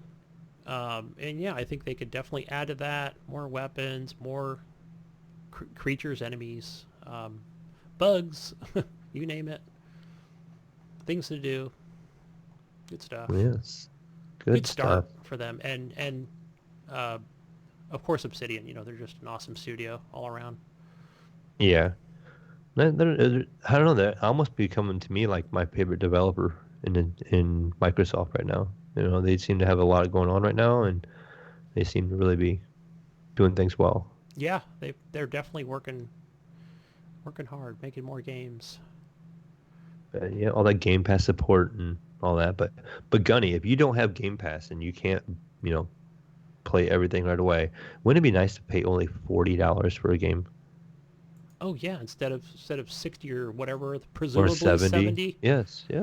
For going Well, into the next EA, gen. EA, we have heard that, the EA Star Wars Squadrons game is going to be launched in October 2nd for the PC, PlayStation 4, and the Xbox One. It's only going to cost $40, and that's much lower than the big budget games currently releasing on consoles, according to, the CEO. He said the game doesn't have the same breadth of content that more expensive games, as far as it's more focused on one specific experience, and it should help keep players' expectations in check for the type of game that it will be. So I think what they're just kind of saying is basically this is going to be like a vehicle shooter type game, and it's not basically considered, I don't want to say the wrong word and not saying it's a full game. It's going to be a game, but it's almost like what we would play as like a mode, Right, so maybe not, it won't have like a normal story, but maybe more like situations, or right, and obviously more like multiplayer things like that, different varieties in that section. So that's cool. I think it's great that that, I don't know, I don't see, maybe that, hey, this is just going to hold you over till we see like a Star Wars Battlefront 3, right? Right. That's happening, and so hey, play this. And they have something similar to this, right? It's on Star Wars Battlefront 2, but it's just not, it's different multiplayer modes. And they said that standalone. they always look at games, and we want to make sure that they are providing the greatest value for our players. That's EA's motto, definitely. Yeah. The greatest value for their players, and no extra loot boxes or nothing there, right? And then it says, and the games all have a different scale, and most of our games right now have a huge scale, Gunny, huge scale. He says, we designed Squadrons to really focus on what we have heard from consumers, which is one of their greatest fantasies, and that's the ability to fly an X-Wing fighter, a TIE fighter, and be in a dogfight. And so it doesn't have the breadth of some of our games. Wait a minute. Hold on. So instead of adding an extra squadron mode, Star Wars Battlefront 2, they're going to charge me 40 separate stinking dollars for a standalone game that they could have added. This is BS. So that's probably what they're gonna do. The next Battlefront game that they release is probably not gonna have a vehicle mode one. Right, because we don't want to. No. We want to have another standalone. Right. You if you want to play the vehicle mode, you gotta buy Squadrons. We're gonna have next game is gonna be AT-ATs versus what are the other grounded vehicles, Mayo, that I can't think of besides AT-ATs and like the walkers and the stuff. walkers and stuff. Right, that'll be the next one. Right. Yeah, $40, but it's still good. I'm still gonna buy it. I think I'd rather, I think I'm just trying to see, like, I'm probably not gonna do the EA Access thing again. I don't know. Every time I do that, and then it's like $5 every month, and then I play one game. I don't know. I don't play enough like EA games to justify that $5 a month. I feel like I'm just gonna just buy the game outright. Yeah. That's what I'm gonna do. The I've article already does go on decided. to continue to say, it says, they said even at that price, Gunny, this game is still an incredible game, even though it's going to be smaller and more specific to one type of game. And that's why we chose to price it so slightly lower level, to also allow access to as many people as possible, Gunny. Well, if you would, Who let's have a go Star back to Wars article fantasy. number 1 here, EA. Halo's going free to play. Right. Why not do that? Then you're going to get as many eyes as possible, because we know this is coming to Steam. They've been doing a Steam stuff lately too, because not enough Yeah. people are going to the Origin store. And- I mean, consoles, Hey. yes, but yeah. They continue. I think you've seen us over the years differentiate pricing on lots of games. We differentiate. I actually can't talk. I can't even say that word. We had different prices on games like Plants vs Zombies because we knew that game. What? Those were always were- $60 that I knew. They were of. screwed, Yeah. and basically that game was put to younger audiences, Gunny. Well, yeah, that's true. Yeah, right. So don't gouge people with And just $60. it didn't have the I know. depth of all the game modes that you might see in FIFA or Madden. So you had to pay more for those games because you got to pay more for those modes. Sure, EA. Still buying your game though. $40. I'm just gonna give you the 40. I'm not gonna give you the $5 a month. No subscription. Probably buy some Definitely. shipskins. But moving on here, let's continue on to our next article here. Good old Ghost of Tsushima sold faster than any other first-party original IP on the PlayStation 4, Gunny. They're killing it, man. That says a lot. And, that's all we heard about was Last of Us 2. That's all I heard about was Last of Us 2. Every podcast, everywhere. Yeah. Everybody's talking about Last of Us 2. And look, you got Ghost of Tsushima outselling, faster than any other thing. It says Sony is celebrating another successful PS4 launch exclusive. This time, the early sales success of Sucker Punch's Ghost of Tsushima. The game it's the first game from Sucker Punch in 6 years. They managed to make a big impact, not just because of the immersive photo mode. It says the new open world action game has sold over 2.4 million copies within the first 3 days of the launch. Damn. Yeah. So we were just talking about what Grounded had 1 million players in 48 hours. This is 2.4 million copies sold in the first 3 days. Yeah. You figure at $60. Yeah, that's Right. crazy. And it says this makes Sony's the new fastest selling original IP, with a previous record belonging to Horizon Zero Dawn. It says this also puts Ghost of Tsushima ahead of other PS4 exclusives such as Bloodborne, Days Gone, and Knack in terms of initial sales. And it says, yes, it managed to beat Knack, the greatest game of all time. And it says, we're shocked.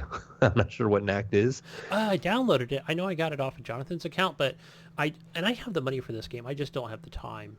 That's the issue right now I have with it. So I've just been watching, get home, I'm eating dinner, watching streams. Nipron's been streaming a lot of Ghost of Tsushima. He finished The Last of Us 2, so yeah, it's an awesome looking game. So, yep. But the rest of this article, I'm not completely sure what it's saying, so maybe I'm just mistaking the first part. Because it says this figure is still far lower than what Sony has seen with sequels that established first-party titles.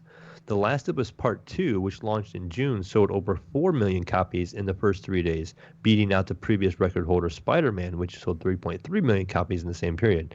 This is both games are also set to receive follow-ups for the PS5, and with Spider-Man Miles Morales, and launching later this year, Horizon Forbidden West coming 2021. And it says with the PlayStation's massive install base, however, it's unlikely early PS5 games will be able to hit those high figures. Yeah. So hey, but Sucker Punch, I don't know. Are they owned by PlayStation? Is that the part I'm missing here with the maybe it record? is. I don't know. I'm not sure who PlayStation owns for sure.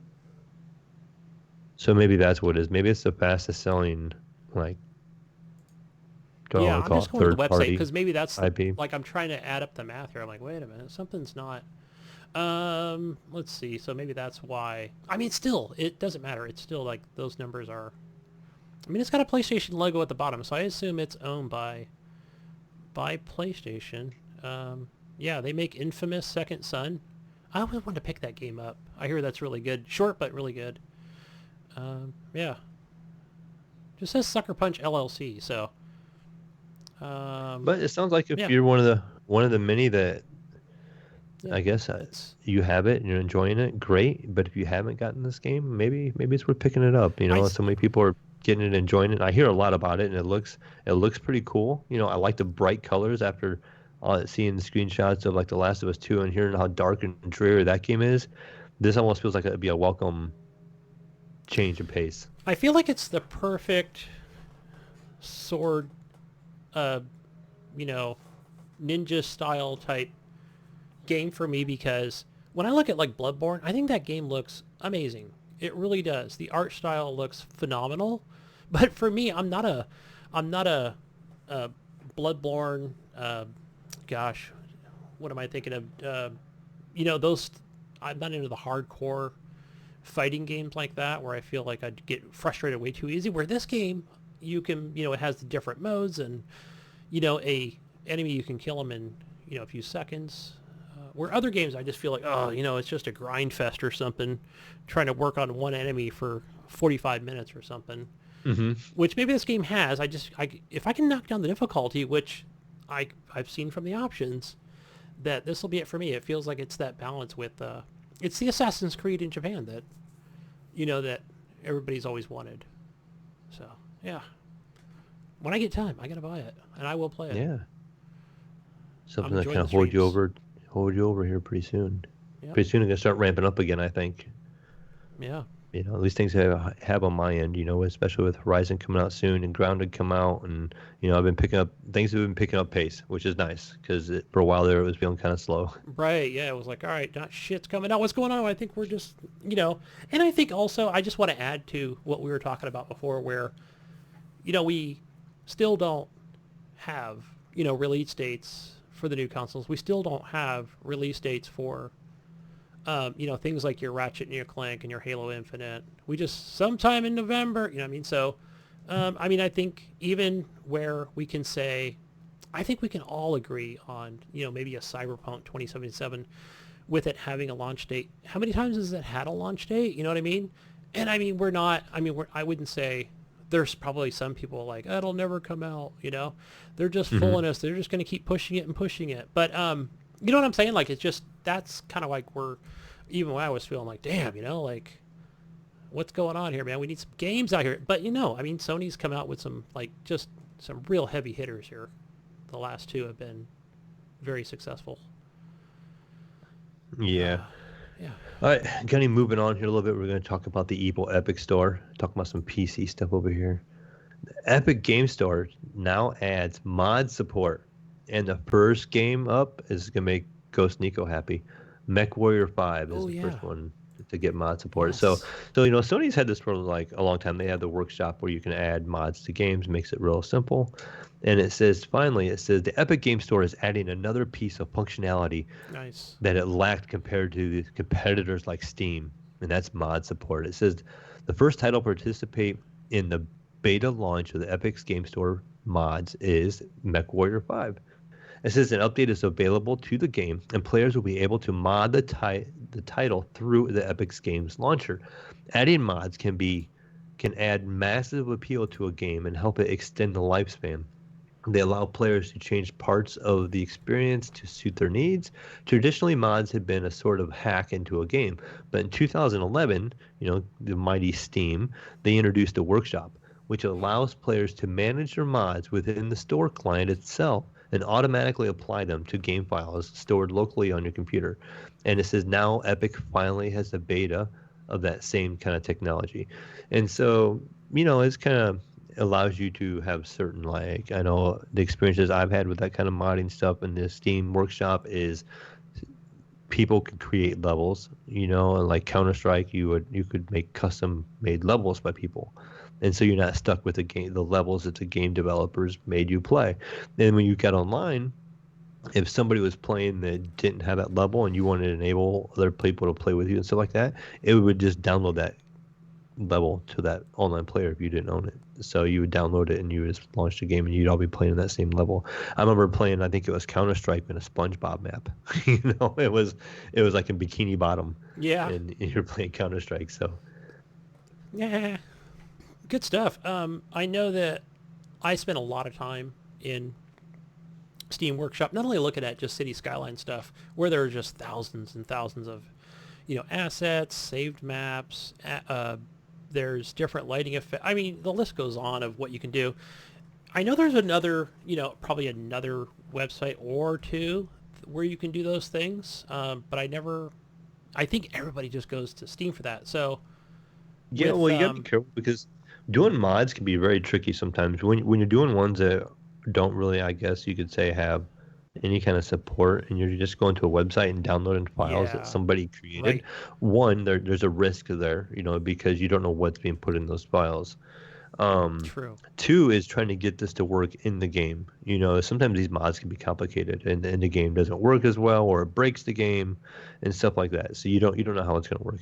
The nice thing is with the Steam stuff is I think it gets it's almost policed because you can go in there, and if say something like had a virus or something, and I would assume that thing's going to get flagged by the people downloading the games and had problems with this mod, and that the community is going to police it, and then it's going to get flagged, and maybe Steam's going to look into it and or take it down, or the developer of that particular game will look into it and have that taken down, or something like that. So, and it just makes it easy off of Steam. When you just want to add a mod, you just click on it and it downloads it, and it tells you what to do. It's like, okay, you have to enable this in the game, and then it's just there, Yes. So I'm sure it's really different nice. for each thing. And I assume also, just speaking of City Skylines, right? I assume that it's obviously not a peer-to-peer, but I understand how, hopefully, I would just, peace of mind here is that they probably upload that to like a Steam, somewhere in their server type thing where it's checked. I'm sure it's monitored, right? Like a lot of things are, it's constantly scanning, at I mean, Steam lightning doesn't speeds. really do a whole lot of hands-on monitoring. They like to use their computers for algorithms and stuff like that. If you'll notice that a lot of their stuff is automated, their return systems are That's what I automated meant. and all that kind of stuff. Yeah, But I meant it's I'm sure automatic. there's probably Virtual. a comfort of Yeah. knowing that it's through Steam. It's through a reputable company that you're using these mods, and so you kind of have their support in a way. I think you look at it as. Right. So I haven't had any issues, and I've downloaded thousands of assets and things like that where, maybe I've just gotten to them later where maybe somebody might have ran into an issue, but I've never had a problem on the computer, on my PC. Maybe I'm running McAfee, but still no issues there. I also know that my son likes and he plays it all the time, and he wants to buy it for me, which is the Minecraft Java Edition. I prefer the Xbox version, play it on an OLED, just vanilla creative. I have both versions, but yeah. And I've been playing creative here for probably 6-8 years. So there's enough there for me to enjoy. Even in the 8 years, I'm not tired of playing creative. It just keeps going for me. So I'm like, why would I want to, I kept telling my kid, like, what's the, benefit of me getting mods? But I don't know. He has yet to show me these things. He showed me a couple, but he gets those off of, so those he gets from, I want to say it's Amazon Twitch Prime's game thing that you download. They have their own game launcher, and so he gets those Minecraft mods for the Java edition from there, which I found interesting. Yeah, maybe it's just a safer location of where people upload assets and mods to. So it's cool to see Epic follow suit, and that we'll see more games do the same thing. A nice little feature added in the Epic Store, which is nice. But Gunny, speaking of harmful files and downloading things and things that don't work on your computer, our next news article here is watch out for Cyberpunk 2077 beta scams, Gunny. And it says CD Projekt Red has warned prospective players that invites are fake, and then it has no plans for a beta. It said Cyberpunk 2077 is still a few months away, so scammers are trying to take advantage of eager prospective players, offering them a chance to play early in the non-existent beta. CD Projekt Red posted a warning via Cyberpunk 2077 Twitter account that it isn't sending out beta invites, and it reiterated that it has no plans for a beta whatsoever. So, all you listeners out there and you, Gunny, when you get that email saying, hey, Give me your credit card number and you can get into Cyberpunk 2077 beta. Play 2 months early. Right? It's not good. And it says But I want to sign up. I want to sign up for early play. And it says, in Please. case one of these gets through your junk filter, it says first check that it's from #cdprojectred.com and not an unofficial address. It says you can safely assume that any mentioning a beta are bullshit. CD Projekt Red added that content creators should also be vigilant and that the studio will always reach out directly, not via a third party. So it says it looks like you'll have to wait until November 19th, Gunny.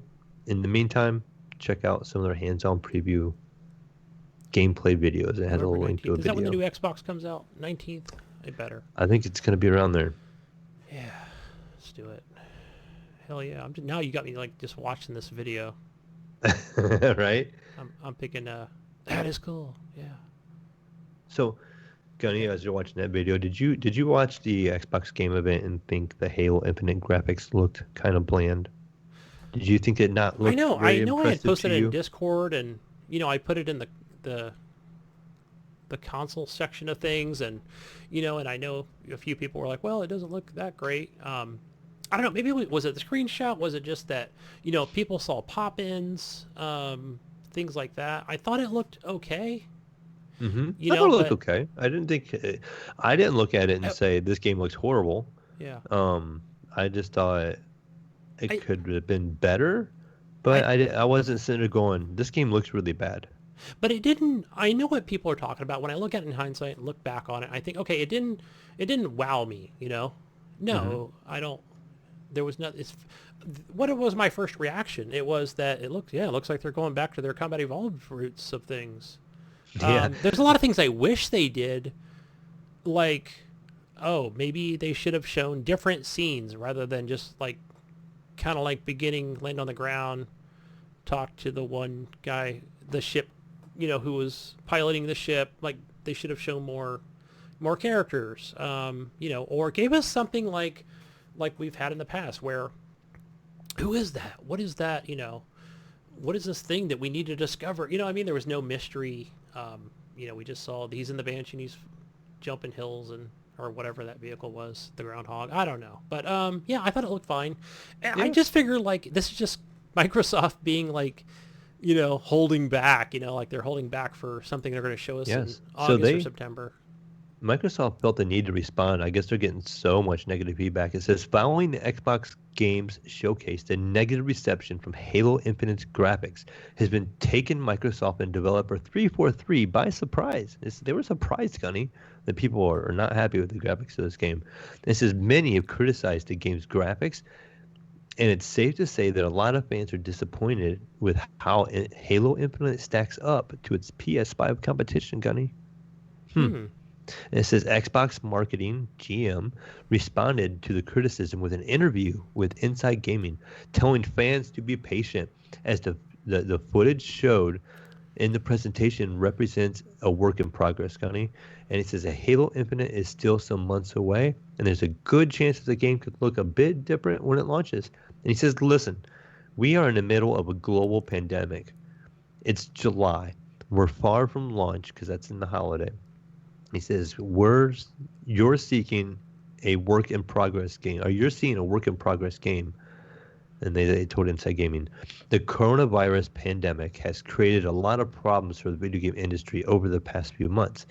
While the industry has adapted to working from at home, lots of titles have seen delays, and there were some early speculation that the Xbox Series X and the PS5 might not even release this year.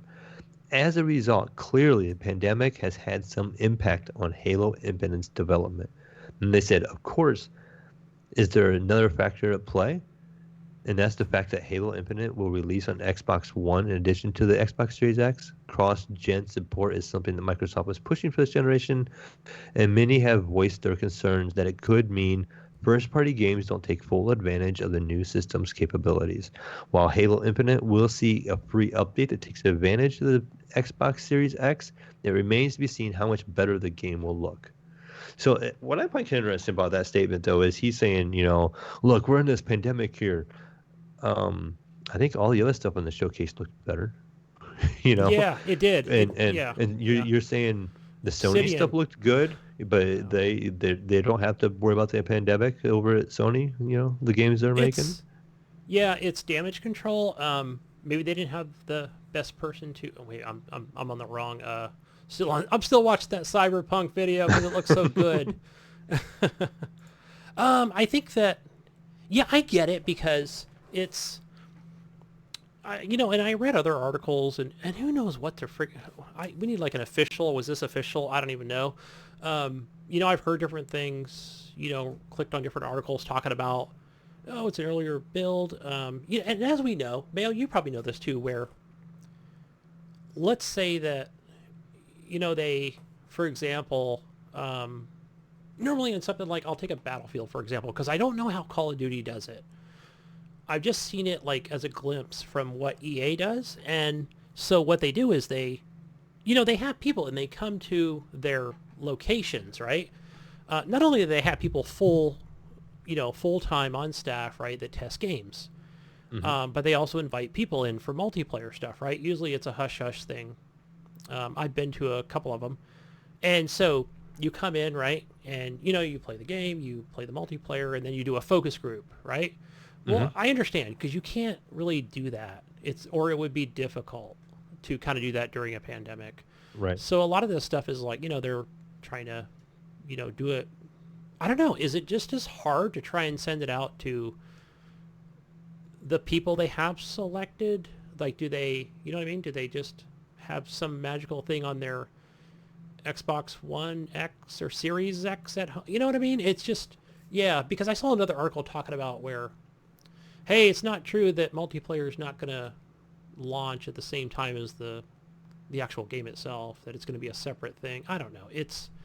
Yeah, so it is like, makes you go, yeah, what is true? What's not? What's going to happen, Is it going to be like an early access style type thing, or, will they both be out the same day? And if so, what day is that going to be? They are not telling you, right? They're being very, very quiet about it, But so is Sony, right? To be fair, Sony's doing the same thing. They're not giving out any information about what you can expect to see in August, or September. I don't know, I don't know. But yeah, that was, and we had spoken about this over the last, especially the last couple months of, this is Halo's time to shine, right? And I've heard it from other people too, right? It's time for them to, they really got to bring it. And me personally, I think that they just, not being a Halo fan, but I think they should have, if multiplayer is not, I know it's not ready, but I think they should have shown it. I honestly do. So, and if they're not ready to show like a glimpse of what multiplayer looks like, then I think they should have not have shown it at this showcase. I think Phil should have just came out and said, look, we're just not ready to, show you campaign and multiplayer. It's just not ready, or in a ready state of what we can show you. That's my opinion. So I think the game's gonna look good, but there's probably gonna be some limitations there. Maybe because the game's gonna be a big open world game, it's not gonna look as good as we hope. Because I don't know how open it's gonna be. From what it looked like, they're trying to say it's gonna be a more open experience. So obviously, you can't make the game look as good when it becomes as a bigger open world. You don't have that path that everybody's gonna see, and you can't just utilize that. Right. So. Yeah, and this will be different, right? So that's good. They explained. I know I listened to IGN's Unlocked about how they had talked to the devs about that, and it's not just the way it's set up. It's not just to go anywhere you want, do what you want, sort of thing. It is still somewhat a linear path for several missions or hours. I don't know, something. It's good. Yeah, could be good. Well, I don't know. Yeah, it's gonna be interesting. We'll see. Time will tell. November is gonna come quick, I feel. So let's hope so. And next thing you know, it's going to be release of these consoles, and we'll see. Time will tell. Let me ask you. I mean, I don't know. You're going to go for this Series X, stay on PC, get a PS5, whatever you're going to do. Did you say you're going to get the PS5 because the Xbox you can just play on? Yeah, your PC, right? if I was gonna get one, I'd just get a PS5 because my PC is gonna be, able to play all those Xbox games. Yeah. So Hey, who knows? Who knows? Maybe I will. When it's, I think I don't know. I haven't just. I think the one cool thing is I can say, especially for someone who's moving, I will be kind of dual living in two different places sort of thing because now I bought a home, which closes on Monday. I'm pretty excited about that. So whether I'm there every weekend or once a month or whatever it might be, I can keep, I haven't decided how I'm going to do it. Like, do I take this old PC? Am I going to get a newer PC? right. But I can keep one device there and one here and still be able to play those Game Pass games. You know? Get that new Xbox Series X and Finally, take it to your new I'll be place. able to utilize, And if it has, Play Anywhere, you can pick up right where you left off on one or the other. Yeah, that doesn't quite work. Remember I was talking about that? I where know. It's like, wait a minute, Yeah, why is the cloud thing not working here? It's not quite, working the way I want it to. Or when they first come out, it corrupts your PC save. Yes, like, no, don't with do that. Ori. Yeah. Yes, I remember. But I don't think I'm really that, if anything, I think, I'm not super concerned about that because at least then I can say, hey, I'm in that other house. It's an hour and a half away. It'll be a bummer that I can't pick up where I left at on carry-on or something, let's say, for example. But at least I can play the game. I'll be happy to, again, I think they need a separate app to say, hey, how do I sync this? Instead of saying it's automatic or, oh, this game is carry-on. It's a third party. It doesn't have that option. Yeah. What? So, because I still play Slay the Spire. I'm just too tired to turn the Xbox on. I've only got 40 minutes, right? You want to get some time in. I'll get some time. I just need time in. That's all I need. So I fire up the PC, fire up Slay the Spire, and it doesn't auto sync, right? It just doesn't, whether it doesn't support it, I don't give a shit. I'm just going to play the game. It's good to have options, but would be nice to have that separate app. Microsoft, get it in there, even for third-party stuff. If you're putting more third-party things on Game Pass, at least include, the cloud in there for syncing. Good stuff. Well, Gunny, that's all we got for news. All right. You got any news you want to add? No, not at the moment. I don't think so. I think that's it. I think that's it for the news, folks. Where are we at now? I think we're over at the console corner. Time for your favorite corner, Gunny. Over to the console corner. I was able to update that today before we started the show. And it is a new month. And why do I have July up here? Let me just change that to August. August, Gunny. Come on, Gunny. Give it the program.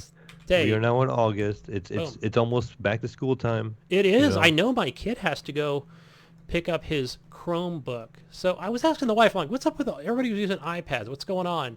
She goes, well, the Chromebook has an actual keyboard. I'm like, I totally forgot about that. iPads do not have keyboards. Yeah, that is like a $40 separate. I think they're $30. But still, they're not the greatest keyboards, I will agree, where a Chromebook is pretty much a laptop without PC. Windows. Yeah. Yeah, without Windows, got without Chrome OS. Yeah. Yeah, you can't.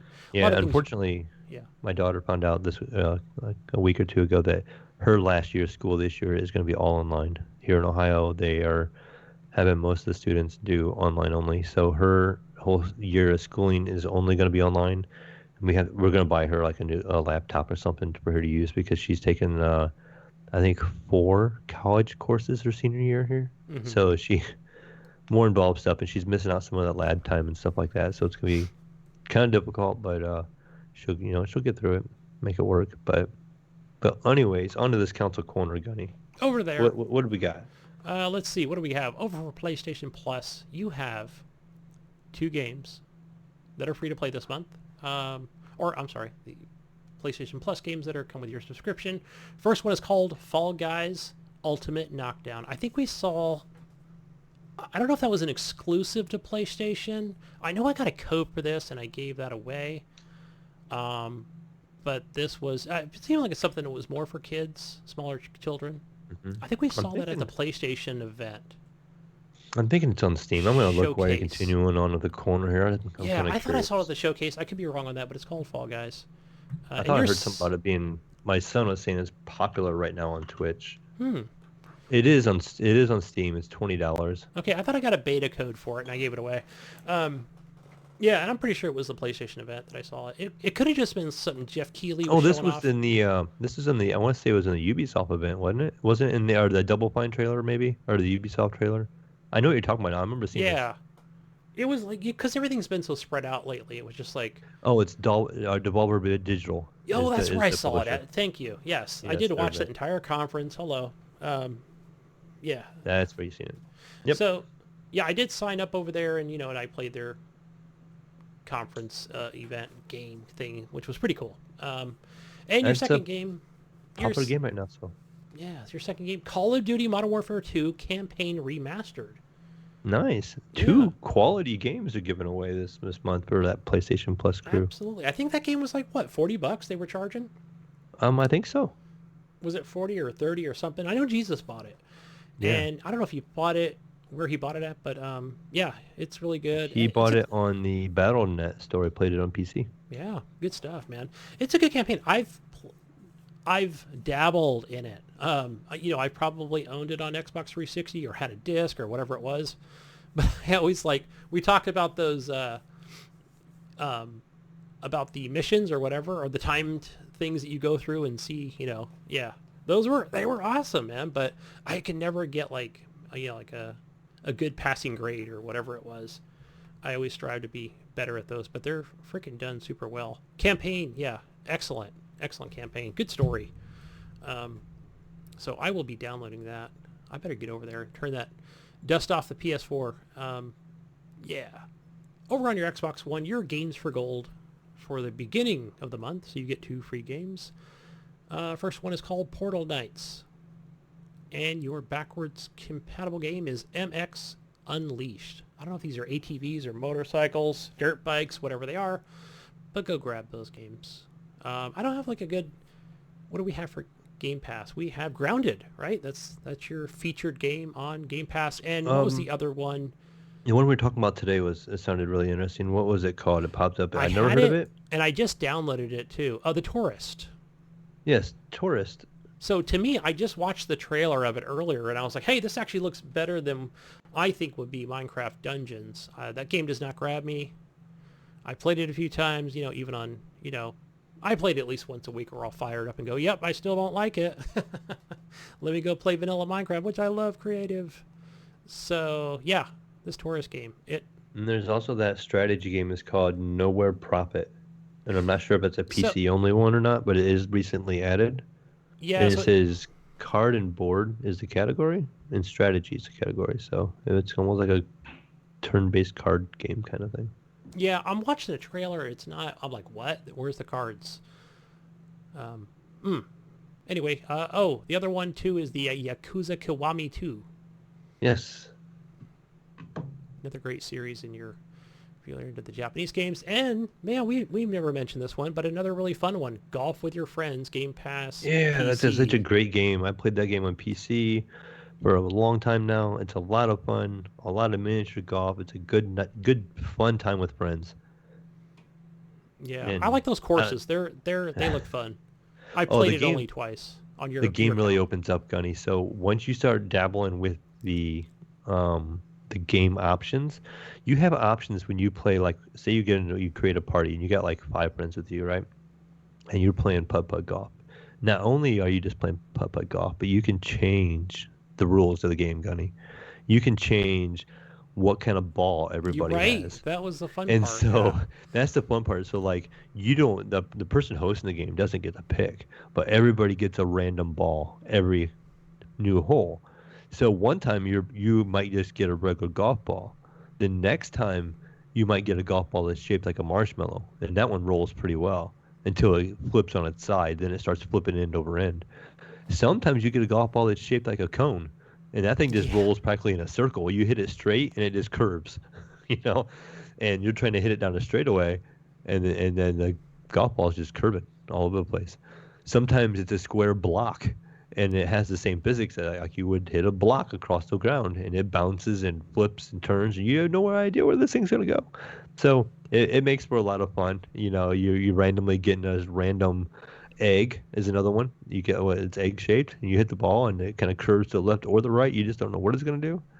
So it makes it fun. It can make it really interesting. I'm curious if they have like modded stuff, because I want to say I there was a streamer. I haven't seen him on in a long time, but he had like it was like a what was it, like a 10-sided die from not World of Warcraft, but Dungeons and Dragons or something, where I was like, what the heck? He's like rolling a 10-sided die. Right, and that might be in the game too. Even. Like they were just doing dice. He had like obviously like a regular dice, but it was a furry dice. And I'm like, nice. Yeah, it was funny. They have a good sense of humor, so really funny to watch. Not fun by yourself, I'll tell you that. So you have to golf with your friends. Definitely a party game. Definitely golf with friends. Although you can play this single player, but I don't recommend it. Yep. Maybe we ought to have a community night coming up soon where we have a golf with friends. If it has like crossplay, it'd be great. If we could do PC and Xbox players or something like that, we could play together, get in a party, and just hang out and enjoy some golf with friends. Yeah, because I'm pretty sure it has an option where I think you can. I know on the PC, you can like pretty much just stop what you're doing and go watch your other. Yeah, people? when you knock your ball in and you're waiting, you can actually move the camera around, and you can wait for everybody else to finish up, and you're either making fun of them or rooting them on, or you can do it. Yeah, trying to hit a square block across the map. Yeah, but it's fun. Good stuff. Evil Epic Store. It's got mod support. It's got achievements coming to this thing. You have 3 free games I've never heard of, but they are coming. They are free currently right now. I haven't even had a chance to claim these games that I'll never play. And your first one is 20XX. Let me see. I'm going to go here really quick. Okay, so 20XX. Your next one is called Barony. I'm sorry, I'm seeing like it looks like something magical here. Barony. And your third game is called, what is it here? It is Super Brothers Sword and Sorceries EP. Help a wandering warrior monk complete her woeful errand in Super Brothers Sword and Sorcery EP. The landmark action adventure crafted by Super Brothers and the video game wizards at Cappy. Featuring an award-winning original soundtrack by Jim Guthrie. Very 16-bit. Yes. Yeah, I'd say. Maybe even 8-bit. Maybe even 8. I know. I'm just trying to watch the trailer here. It's visually cool looking though. Yeah. So check out those. Claim all 3 of those. Maybe you can actually play them too. No free Steam games. Screw you, Sean Fuller. You didn't post anything on there, so I didn't see anything on Steam. You got to pay full price. But Halo will be free. Hey, fucking better be free. Don't be charging me any money on the Steam machines. Right.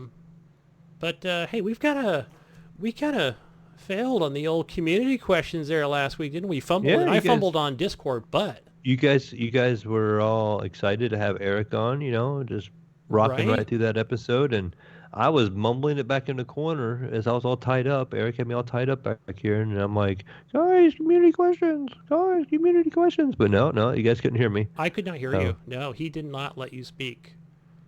No. So, but we have this one. That we're going to post. No more Eric. So good. Kicked out. Change the locks. My house again. Yep, the locks are changed. New keys. Got my swimming pool back. Good to go. Computer back. No icky Michigan viruses are on it or anything like that. Clean the keyboard off. I'm good to go. He stole all your cooking tools for your grill, though. What is he going to do with those? Yeah. I'll buy new ones. It's okay. We don't want them back, Eric. Thank you. Hey, but we do have a question. We're going to put up in the Discord, the Facebook group. What question is that, Mayo? All right, we got a new question for our community, guys. We want to know. Gunny and I want to know. Do you feel like building your own PC would be difficult? So you listeners out there, do you guys think it would be too difficult to build your own PC? Let us So know. we're talking about Want to hear your feedback? probably going to like a PCPicker.com.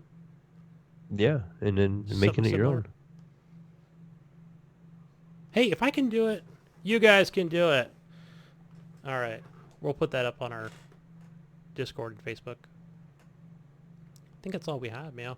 That's it. So, Gunny, where can we find you, Gunny? Go find me over on Xbox, Uplay Store, Steam Machine, under gamer tag Gunny Chief. Go follow me on Twitter under Gunny Chief or Kane Marston, whatever at Kane Marston.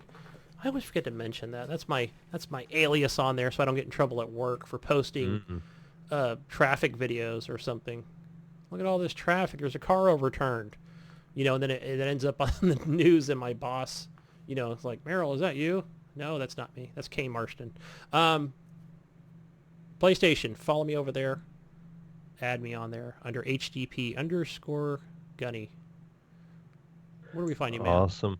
Hey, you're going to find me everywhere, pretty much as the Mayo one. But the only place you're not going to find me is on Discord. I'm just the Mayo on Discord, but I'm pretty easy to be found on Discord. If you join the Horrible Gamers Discord channel, you're going to see me on the right side over there as being probably online, because my phone is pretty much online all the time. So you're welcome to message me anytime, DM me on there, or you can just put it in general when you join the chat. I'll probably end up saying hi when you join the group anyways. So you can find me over there. But yeah, you're going to find me on the Epic Store even. You're going to find me on Steam. Everything is like the Mayo one. And I'm going to throw out there too, Jesus, even though he couldn't be here today, the parents are gone. So Gunny and I, we get to sit there and play and have fun tonight. And, Mom and Dad need a break every once in a while, I guess. So they leave. He doesn't come back. No, he's busy. I think he was actually forced to work all week, so unfortunately he couldn't make it tonight. We wanted to get a show out to you guys. We need that content. You gotta have that content. We gotta get you out there. But you can find Jesus probably shooting people right later on tonight. He doesn't play Call of Duty anymore. What's he playing now? He's playing Ghost of Tsushima.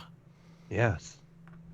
But you can find him everywhere as Jesus Walks a Lot. He keeps his name on everything. He's on, PlayStation and on PC and all that kind of fun jazz.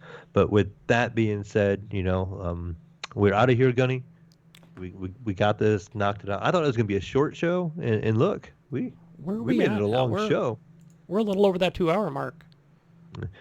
And yeah, we didn't totally burn this thing down. Poor Jesus. He gets the bad rep of being a talker in this group, and I think all the shows were long because of him. But maybe not. Maybe it's you, Gunny. And I know, and I only had 2 games that I really played. 2 games of importance that were there. But what does Gidget say, Mayo? Would that be peace out, Brussels sprouts? Bam! See you guys on another episode of Horrible Gamers Podcast next week. Hopefully Jesus will be back and you'll have the full group back like normal. So until then, thank you for listening, guys. Peace out.